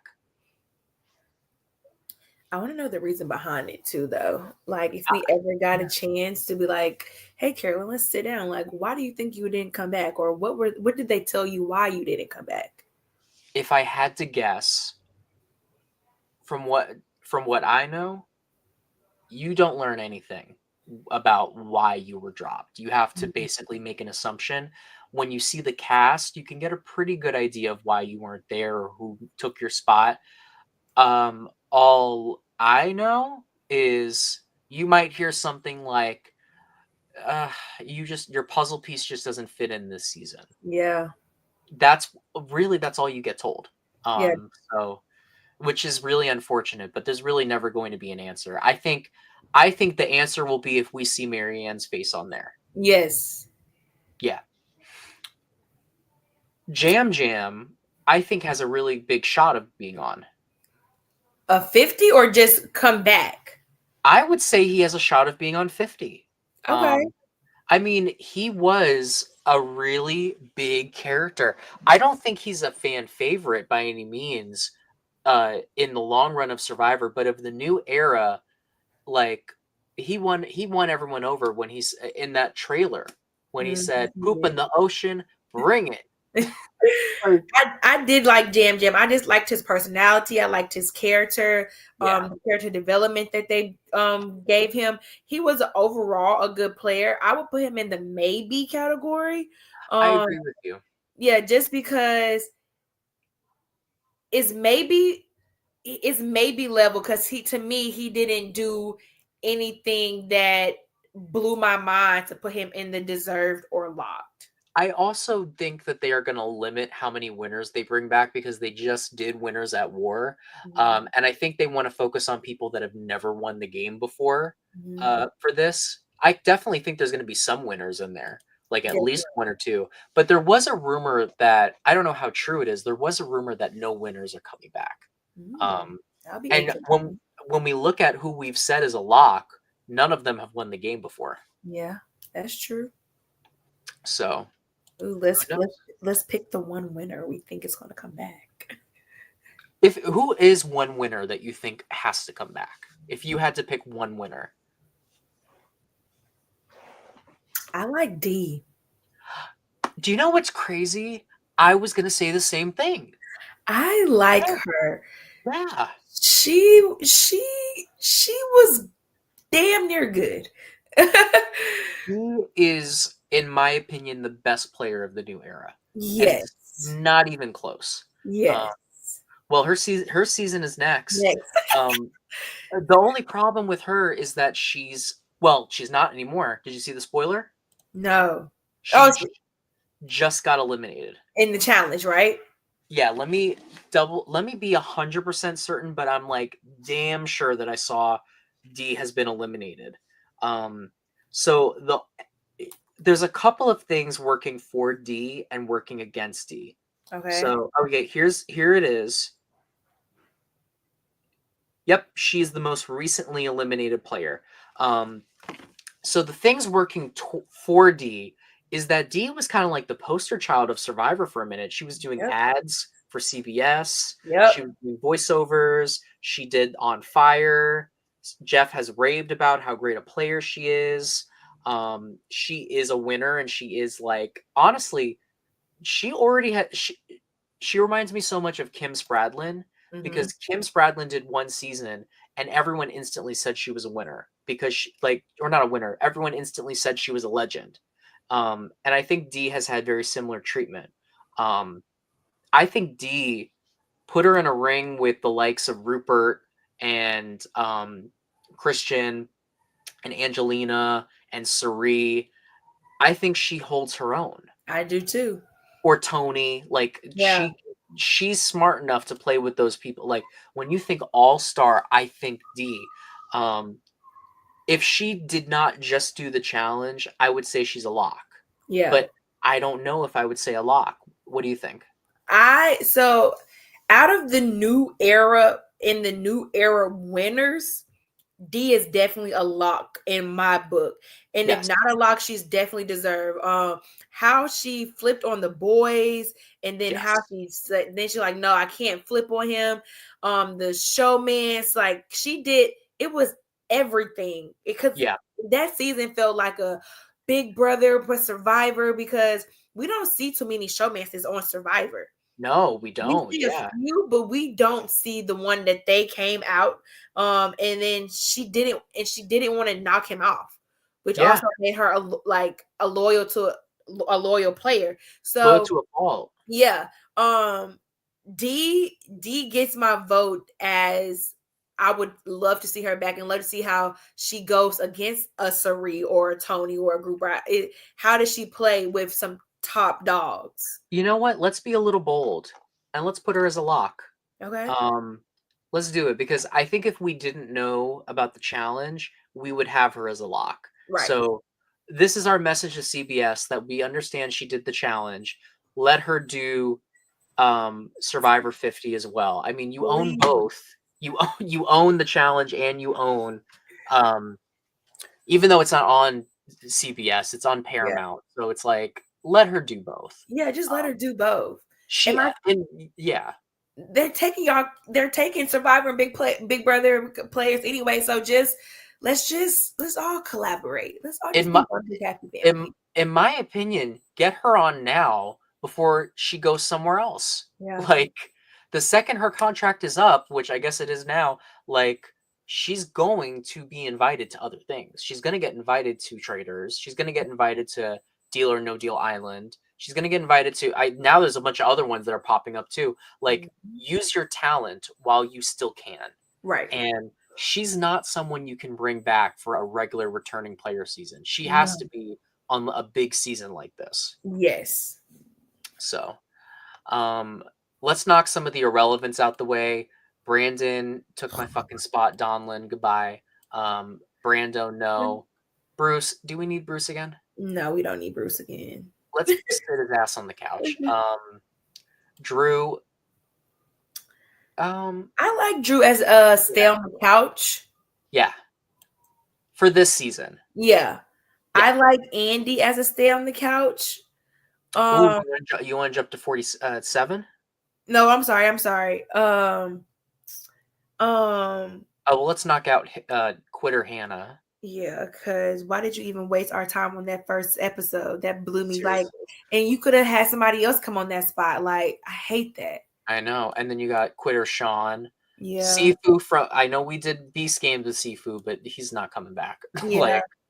Kendra, no. No. J Maya, no. It's funny because I think all these people are relevant. 45 has a lot more options. They do. So well, okay, we'll get to her later.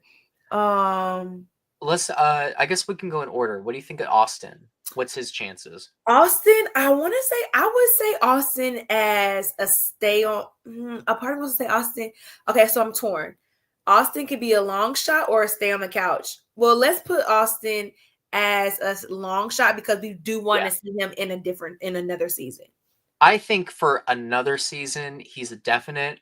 I think this season has to have D. And would they put them together? I mean, they're not boyfriend girlfriend anymore.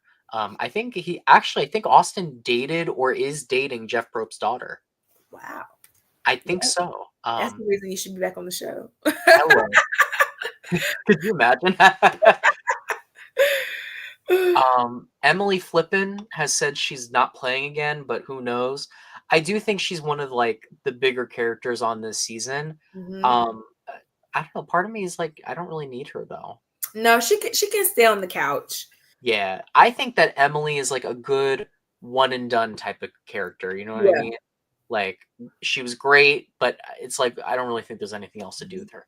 Jake, I think I don't think this is the season for Jake. He's gonna get eaten alive. Like no. Mama Julie, what do you think of Mama Julie? I love me some Mama Julie, but Mama Julie is not cut for 50. No, not at all. But I do see her being on their Rolodex, but this is not her time, like at all. She needs to stay on the couch and you know watch and eat her popcorn. And watch D take home a second win. Yeah. Then we've got I feel like Kelly gets talked about a lot. I wasn't that impressed with her, but I do feel like she's someone that is bound to be back, and she could maybe be like a wild card pick for this season. What do you think? I would put Kelly as a long shot. I can see her back. I don't give her enough credit for season 50 back. I just don't think season 50. I feel like there's people that fit her criteria from older seasons that have been waiting longer and have more character than she does. Yes. But I could see her being on their Rolodex because her exit was iconic. Yeah, it was. We'll give her that. Sabaya, this is not Sabaya's season, but I do think they're gonna call Sabaya back in the future. Yeah, I would put her as I would put her as long shot.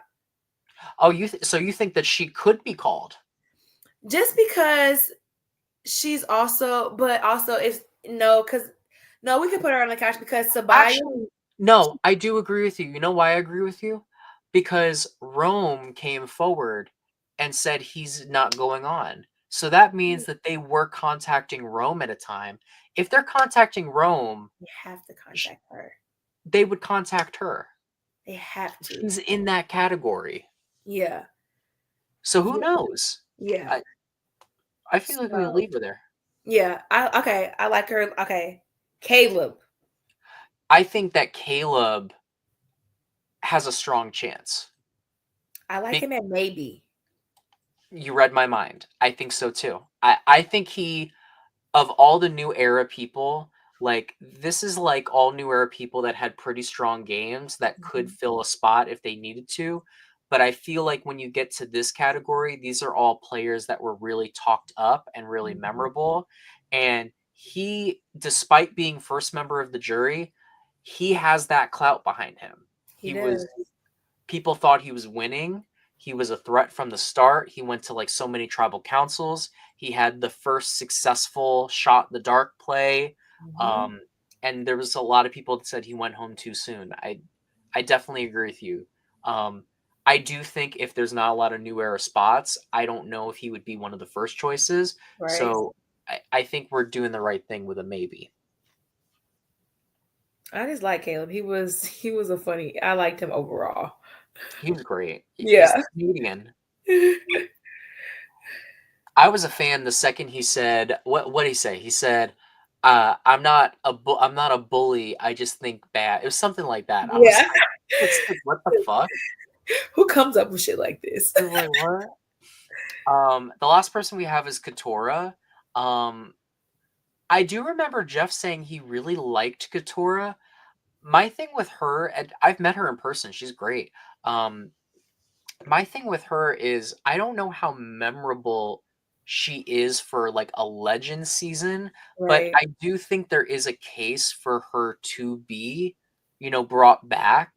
I just like I think if this was just like a regular all-star, I think that her chances are extremely high because she had, her memorable fight with Bruce. She had a lot of pivotal moments. She did really direct that season by being the swing vote to give the Reba 4 the control. Yep. So she has a lot of good things going for her.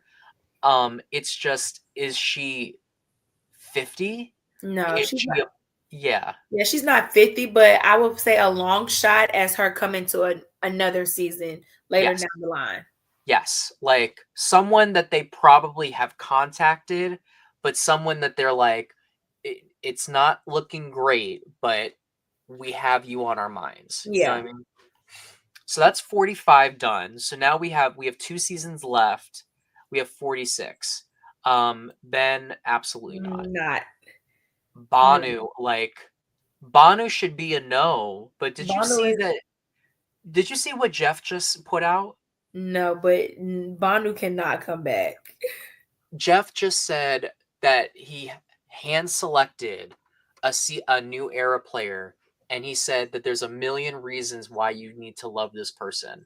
Remember his whole thing about I want to win a million hearts for a million reasons? No, not Banu. Part of me thinks that he hand selected fucking Banu to come back. Like, here's the thing. I don't think Banu needs to be on 50. No. It is such a unnecessary choice, but part of me thinks it's crazy enough that I can get behind it. Banu got me when he was at the bottom and he knew he was going home. Yeah. And I just love and that million, he just wasn't the best. He sunk his own ship. Literally, they were pointing guns at each other, Kenzie and Q, and it was supposed to be between the two of them. But Banu never stopped fucking running around paranoid, so they had no choice They're like, okay, well, I guess we can't get Kenzie out. Let's get this fucker out, and they send Yeah. his ass home crying. Um, I just, I think it would be so funny if you've got like all of these people, right? Like you've got Carla and Jesse and Carolyn that think that they deserve a spot, that they should be owed a spot on the season. Or you've got old school players that have been waiting like 20 years to come back, legends, and then Banu's there. I would scream. If Banu is there, I would literally scream. I just like, I feel like, is it crazy to say I think he's a maybe? I don't Yeah. even think he's a long shot. Yeah, Like because I can also see people carrying Banu to the end, though.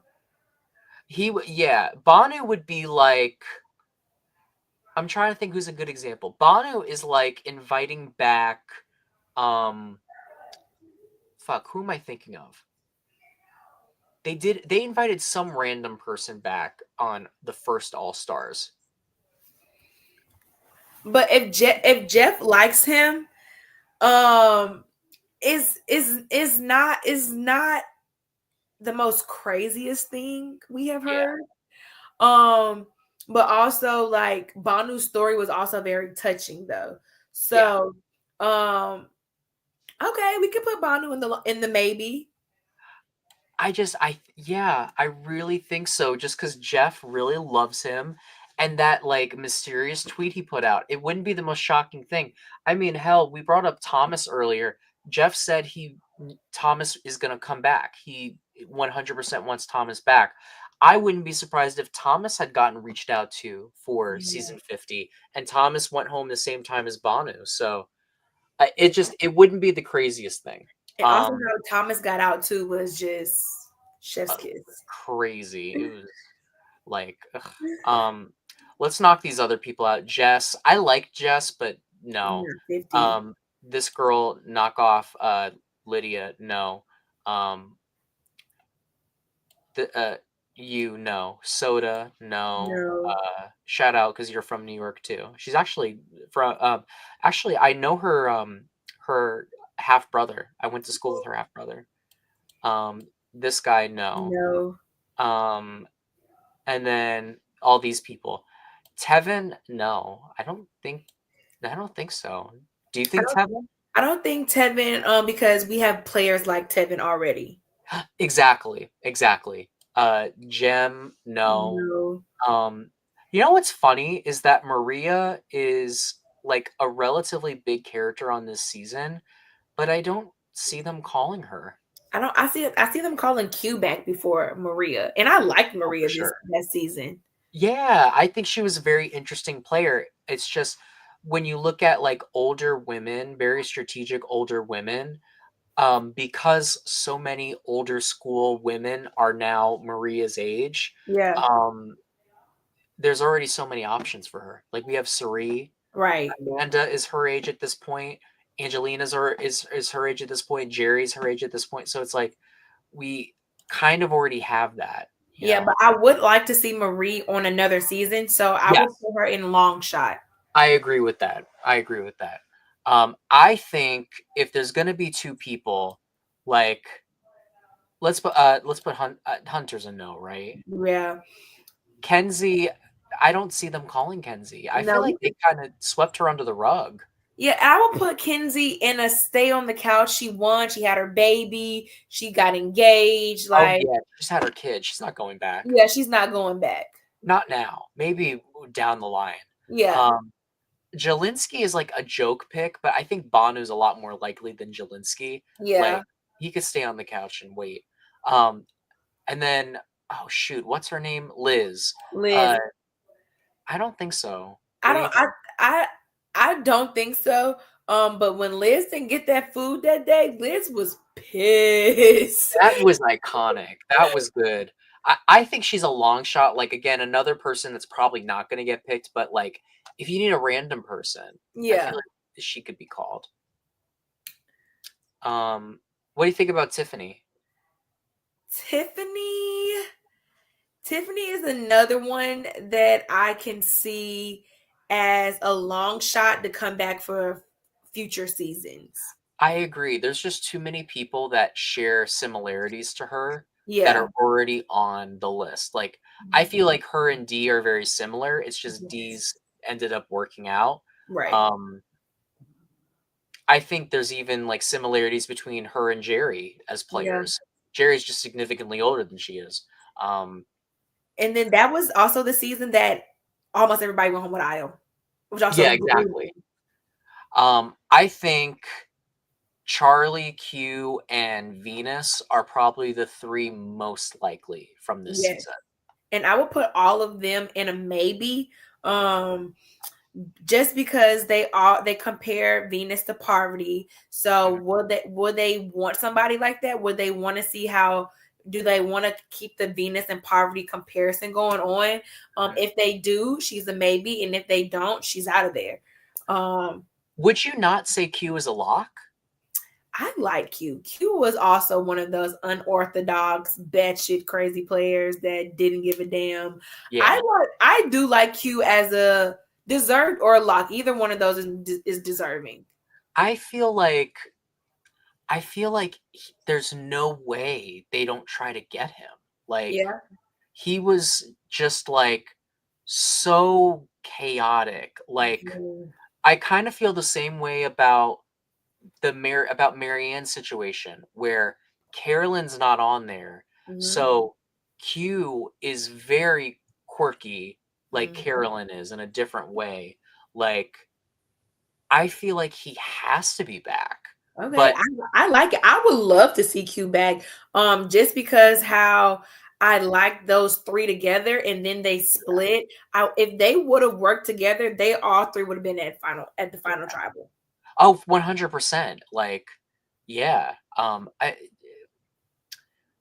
So where should we put him? Should we put him in deserved or should we put him in lock? We could put him in locked.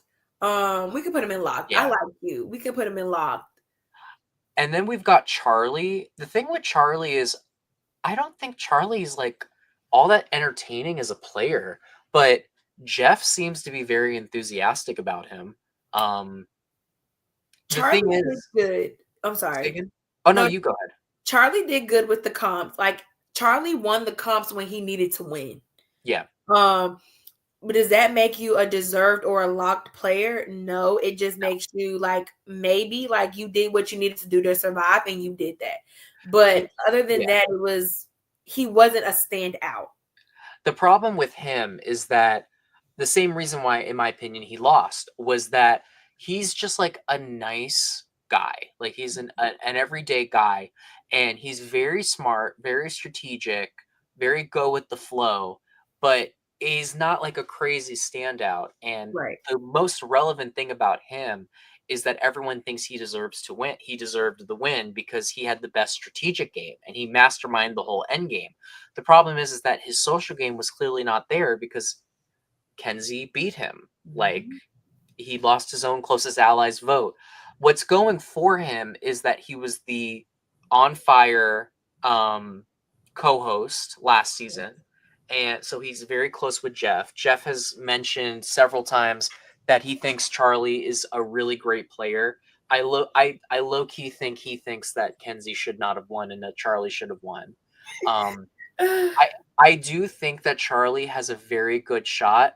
In my opinion, I think Charlie and Xander are fighting for a spot. I don't think they would both be on. Okay, so that means let's move since Xander is in deserve, let's put Charlie in deserve too then. Okay, yeah, I can see that. I think that Charlie's chances of being on the cast is higher than Okay. the people in maybe. And I Okay. think Venus is right where she belongs. Yes. Yeah. Same. I think that we're either going to see Xander or we're going to see Charlie. But I Okay. don't think we'll see both. And I'm okay with either one of them too. Like Yeah. they weren't bad. Yeah, they both weren't bad. I think the difference is Xander has more physical strength, and I Mhm. think even a little bit more social. Um, and then Charlie has a little bit more smarts Yeah. and a little bit of the physical. But Charlie is more brains, and Xander is more More bronze. broad. But also Yeah, to me, Xander's more worthy to watch. Yes, I would agree. So I would automatically pick Xander over Charlie. Yeah. But yeah, there's no buts. There is no but. I agree with you. Like, if we're looking from pure entertainment standpoint, Xander at least was like the only con against Xander was that Xander didn't do jack shit with his idol. Right. When there was a move he could have done to save Evie that I will never forget at the split where it's 5-5, he has immunity. He could have played his extra vote and made it a 3-3. At the same way that at Thomas's tribal, they made it a 3-3. And if they had voted for Camilla, they would have had to go to a rock draw, and Kyle and Camilla would not have been voted for, so they would have had to force one of themselves out. He could have made a gangster move, had that extra vote, and then he thought that they were going to vote with him. If they vote for Evie and lie, he could have been like, well, the two of you lied, so I can either agree and let Liana go home so you two could stay, or I can force one of you to go home and draw rocks. And you know what? Fuck you. One of you can draw rocks and go home. That would have been gangster as shit, and I think he would have won the whole thing if he would have. And then that would have also put him up in a locked position. Oh, 100%. That would have been one of the most legendary moves of all time. On top of the do you have an idol, Xander? No. Like, that would have been epic. And then he would have had Evie in the game. He would have had Erica in the game, and he would have had an idol. Still. Yeah, and he would have definitely made those final 2 seats. Final 3 seats. He would have still made it there, 100%. Because there was Shan was still in the game, Ricard was still in the game, Deshawn was still in the game, Erica was still there. Like, I still think they would have overlooked him. Yeah. But he, you know what? This is a good reason for him to come back. He was very young. He was very naive. So maybe he's changed. All right, so we got a couple people left. We've got season 47. Let's see. TK is a no. Yeah. Let's do Kyle, no. This guy, no. Podcast, no. Asian, no. No, I don't see her. No. Sierra, no. Soul, no. Not even though she made final 3, I don't see her. Sue? Not Sue, but besides Sue, I can't think of her name. Oh, Teeny. Yeah. No, I don't think Teeny either. No. Then Gabe, I don't think Gabe gets an invite. Remember when Gabe said I'll be back and Jeff was like, yeah, okay. Yeah. That shit was so funny. Caroline, no. Again, I think that these people did decent, but like at this point, there are so many people that play Survivor that play like pretty good games that would be like, oh, that's cool to see you back. But it's like there's too much competition now. Yes. I feel the same way with Tiana. Like, not this time. Yeah, not this time. Like, even Sue, for her age, I would say she would stay on the couch. Yeah, exactly. Like, she got top 3. I think that there was a lot more. Like, I would have loved to have seen her. Like, if there was people in the game that she really didn't like, I think she would have been more legendary because her beef with TK was entertaining, but he went home immediately. And then she got along with everyone else. So we know that Rome is debunked. Yeah. And I'm glad we don't need to see him on 50. No. I also would say Andy. I don't want to say Andy is let's go to Genevieve. Hold on. Let's go to Genevieve. So Genevieve, there's a huge campaign for her to be back. She has like this huge following. I'm kind of surprised. So these 4 are tough because Rachel, I could compare Rachel to D in a sense. I agree with that. And if I'm talking about new era winners, I would rather have D than Rachel. I agree with that. So I would not knock in Rachel's winner or anything, but I would put Rachel, I don't know. I don't want to put her as a long shot or stay on the couch. But I would put her as a debunked just because we have D. That's true. Well, debunked is people that we know for sure are not going on. With her, we don't know for sure. Okay, well, let's put her as a. I don't want to see her 50. I'd rather see D at 50. So I I will feel, well, think of it this way, that if D is not there, she would be in the D's next step. place. Yeah. I agree with you that she's not a lock, and I wouldn't even put her at deserved. The thing with her is that she's hosting on Fire right now, and Okay. Jeff has openly said that he thinks she's the most dominant winner in the New Era season. So Mhm. she's definitely in the conversation. I do think she has a story to tell coming back because she didn't play the game she wanted to play the first time. Right. But I agree with you that I don't think she really needs to be there for this season. Um, but I do think she's going to be on their Rolodex. Yeah. So I think I'm between long shot and maybe. Yeah. I'm I'm between those thinking two. maybe. We could put her as a maybe. Yeah. Yeah, I agree with that. Um, you know what? Now that I'm seeing Sam, I think Sam, Charlie, and Xander are all fighting for the same spot. I They're can see so that. similar. They're all similar in different in one way, essentially. Like I would say that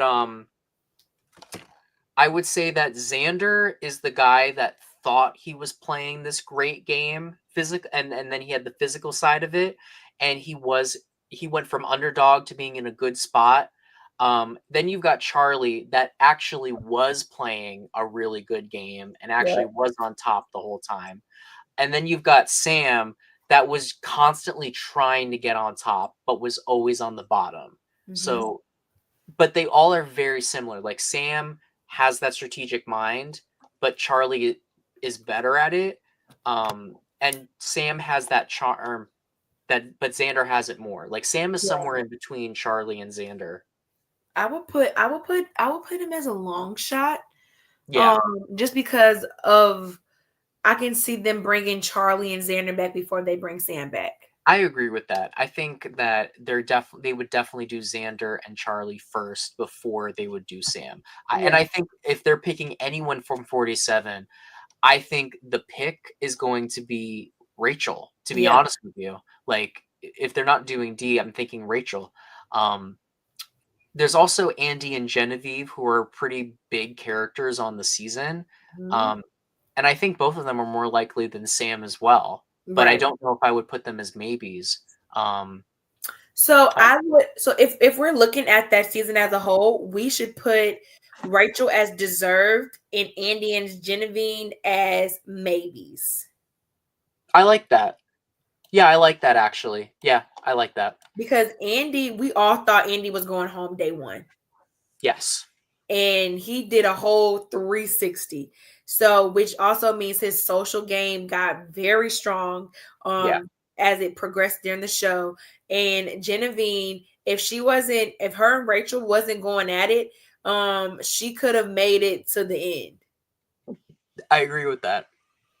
So Genevieve was they're both close. deserved. Yes. If that idol lie didn't come out, if Rachel didn't win that final five immunity, if literally anyone else won it, Genevieve was probably going to win the whole thing, Yes. which is Agreed. crazy to think about. Um, I think this is a good selection. So now that we have all of this down, so from the looks of it, we have 12 players that we think are for sure have to be back. Right. Like we have Shan, D, and Q, which the rumor is that 3 new era players are coming back, and that's it. If these are the 3, I could live with that. Same. I could live with that. Those are solid three. Yeah, very very legendary players. Mhm. And then if we had to do second options, I would say I would want Marianne and Xander, and then if we were to pick from down here, Caleb could be fun to throw in there. Yeah. Even Andy, because I want to see like Yeah, I would love to see how Andy does day one with no bloopers, no mess ups, like how he maneuvers from day one. Because yeah, also, and I think if Andy didn't hit it, like I think what saved Andy was his day one. yes, I think so too. Yeah. They underrated the fuck out of him. Yes. I It's so hard because, like, I feel like we should put together a full cast list now. Okay. I'm trying to think what we would do. I'm trying to So, think what the names would be. that's true. So why don't we start with the new era people? Okay. So we have D, we Yep. have Shan, Hmm. and we have Q. Yep. So those are the first ones. All right, I put it in the little private chat. Okay. So then from the old school seasons, we have Suri. Tony. You think we should move Tony up to a lock? Oh no, no. For some reason, I thought he was already in there. Sorry, no. Oh If no, you're good. Well, and we'll get to him. Rupert. Next was Amanda. Then there was Philip. Then there was Jerry. Then we had Angelina. We had Christian. We had Malcolm. We had Rick Devens. Ugh. I know he's going to be on our screens again. I'm not looking forward to seeing his ass again, but I accept that we have to see it again. Oh, do we want to put Say on the list? yes. Yeah, let's put her on there.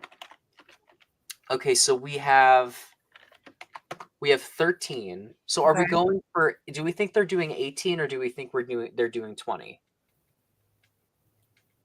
I want to say they're going to they have to do 20. I think that they're going to have to do 20 as well. The problem is that they're going to have to rush the fuck out of it because they are only doing 26 days again, which sucks. But it looks that is the case. Because for 50, I feel like they should go back to what was it, like 36? It used to be 39, but I agree Yeah. with you. I really think that they should. It's Like, season 50. Like, yeah, let's see, can old school still hang, and let's see, can new school get those extra days in, because that's an extra 10 days it's essentially. complete. Yeah, That changes the game.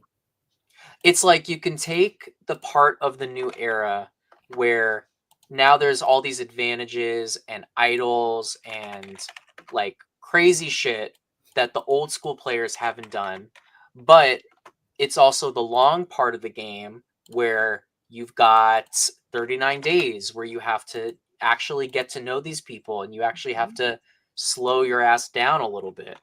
Yeah, Like, I don't know if all those the new school players can, they keep up can't with that. handle it. I don't think so. But if it's actually 26, they're going to have to keep it with 18 then. I feel like they would, but to make our lives easier, let's do 20. Let's say that they find a way to do 20. All right, so I have I'm putting everyone on the list. Hopefully So they we had shock us. If they shock us and do like a 32, 33 day, that would twist some things up. that would turn some heads. Yeah. All right, so who am I missing? I have D, Q, Say, and Shan. Yep. And then you I had I have Serene, Suri is on here. Rupert, Amanda, Mm-hmm. Philip, Jerry, Yep. Angelina, Christian, Malcolm, Rick, and Rick Devens. Oh, okay, so I guess I only do have 13. So we have 13. So Mhm. we need we have room for 7 more. Yes. So who else do we put in there? So we still have Richard Hatch, Vesepia, Johnny Fairplay, Earl, Coach, Russell Hantz, Abby Maria, Tony, Jeremy, Michelle, Dom, Davy, and then we have Xander, Marianne, Charlie, Rachel in the second categories for each of them. So I would do Tom, Michelle, and Davy.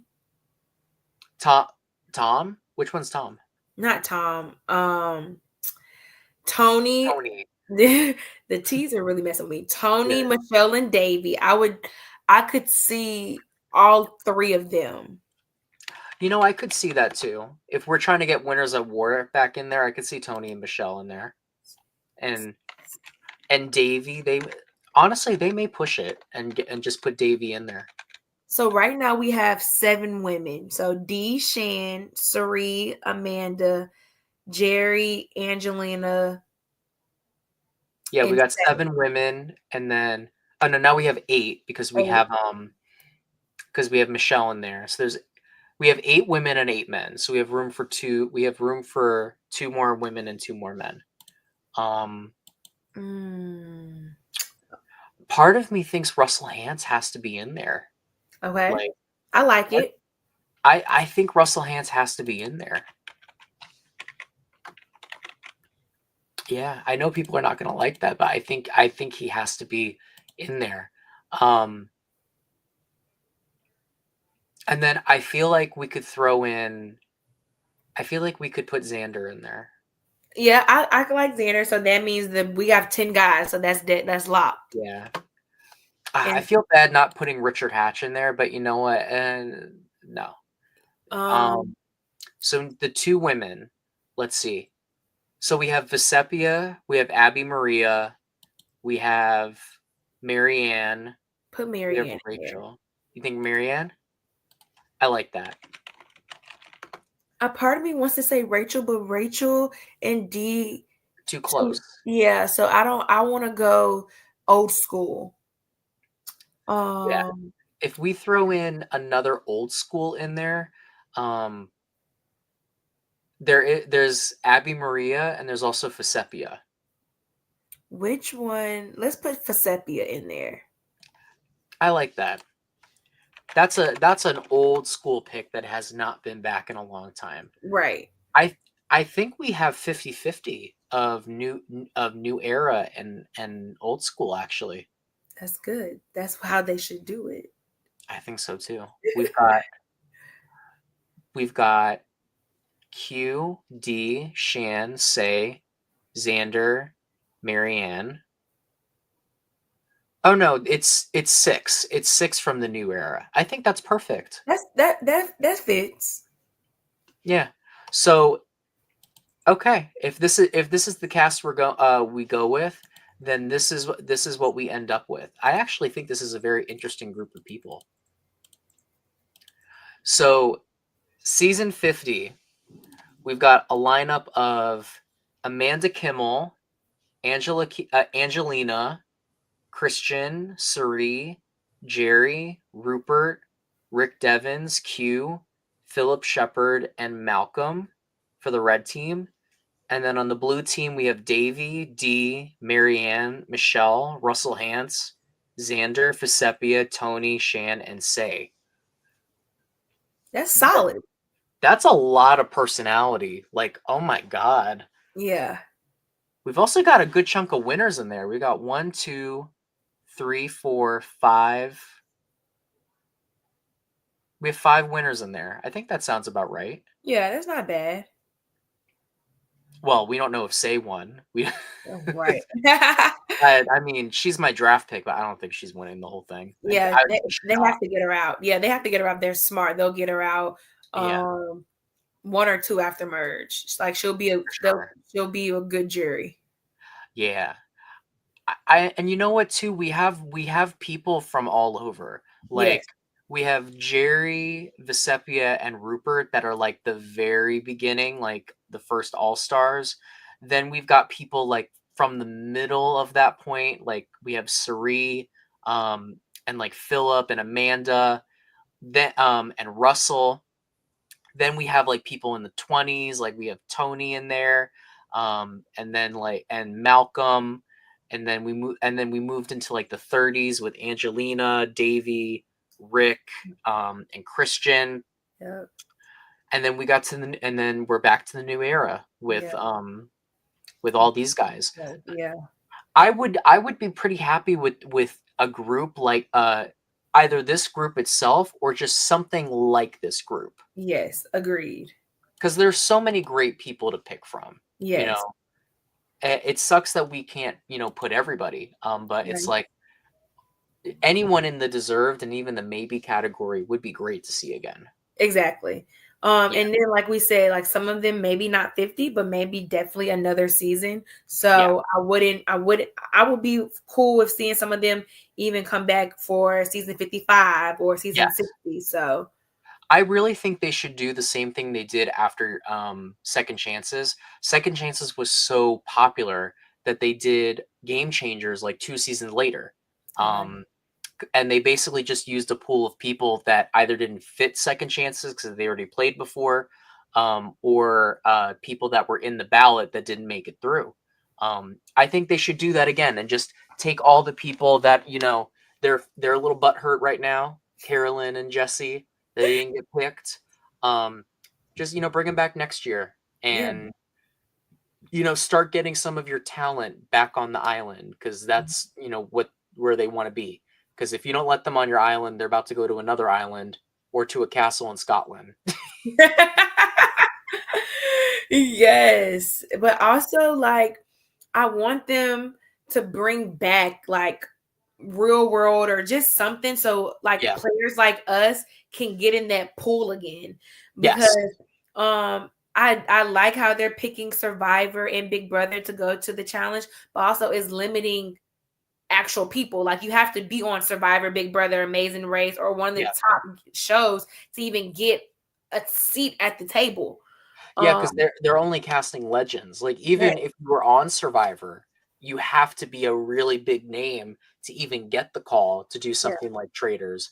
That's why I'm kind of a fan that they are doing all these reality shows with quote unquote celebrities again, because they had stuff like this back in like the early 2000s, like during the height of reality TV. It's just like nowadays you have to be a standout your first go around, which is hard. Sometimes you get screwed over. I mean, look at us. Like you got out the very first episode, didn't even have a shot to like really show your personality. I made it 4 episodes and I still didn't even really get to show myself. But there's people on Beast that would be great if not on Survivor, like on the challenge. Like put Tawana's ass on the challenge. Right. And see how she performs. And I wouldn't be surprised if that comes along. I wouldn't be either, to be honest. The challenge is not as picky with their people. They are. I like that. Which I like that too, but also it just shows them how they started. They had a random group of people living in a house, making it work. Yeah. So. And I think more shows should do that. Yes. And I also think like, yes, like I'm all here for like getting the celebrities on the shows, but also like if we're going to do that, let's have a celebrity season and let's have a regular season as well. Yes, because I think that the Traitors could use some new people in there. There were, I mean, the newbies on the first season of Traitors were not great. Right. But every other country with the Traitors, they have newbies and they're great. Or they do like half and half. But I think the Traitors is popular enough. They could do a celebrity season and a newbie season in one year. But anyways, we have our list out there.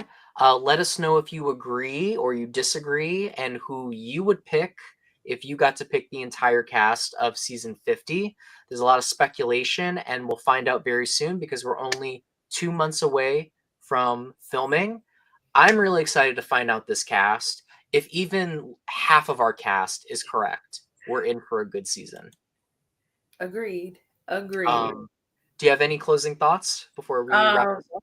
This was great. I took a picture, so also I'm excited to see who we picked could come back, even if it's in the maybe deserved or locked category. So I'm excited to see I'm excited to see how we did, or if we totally bombed it.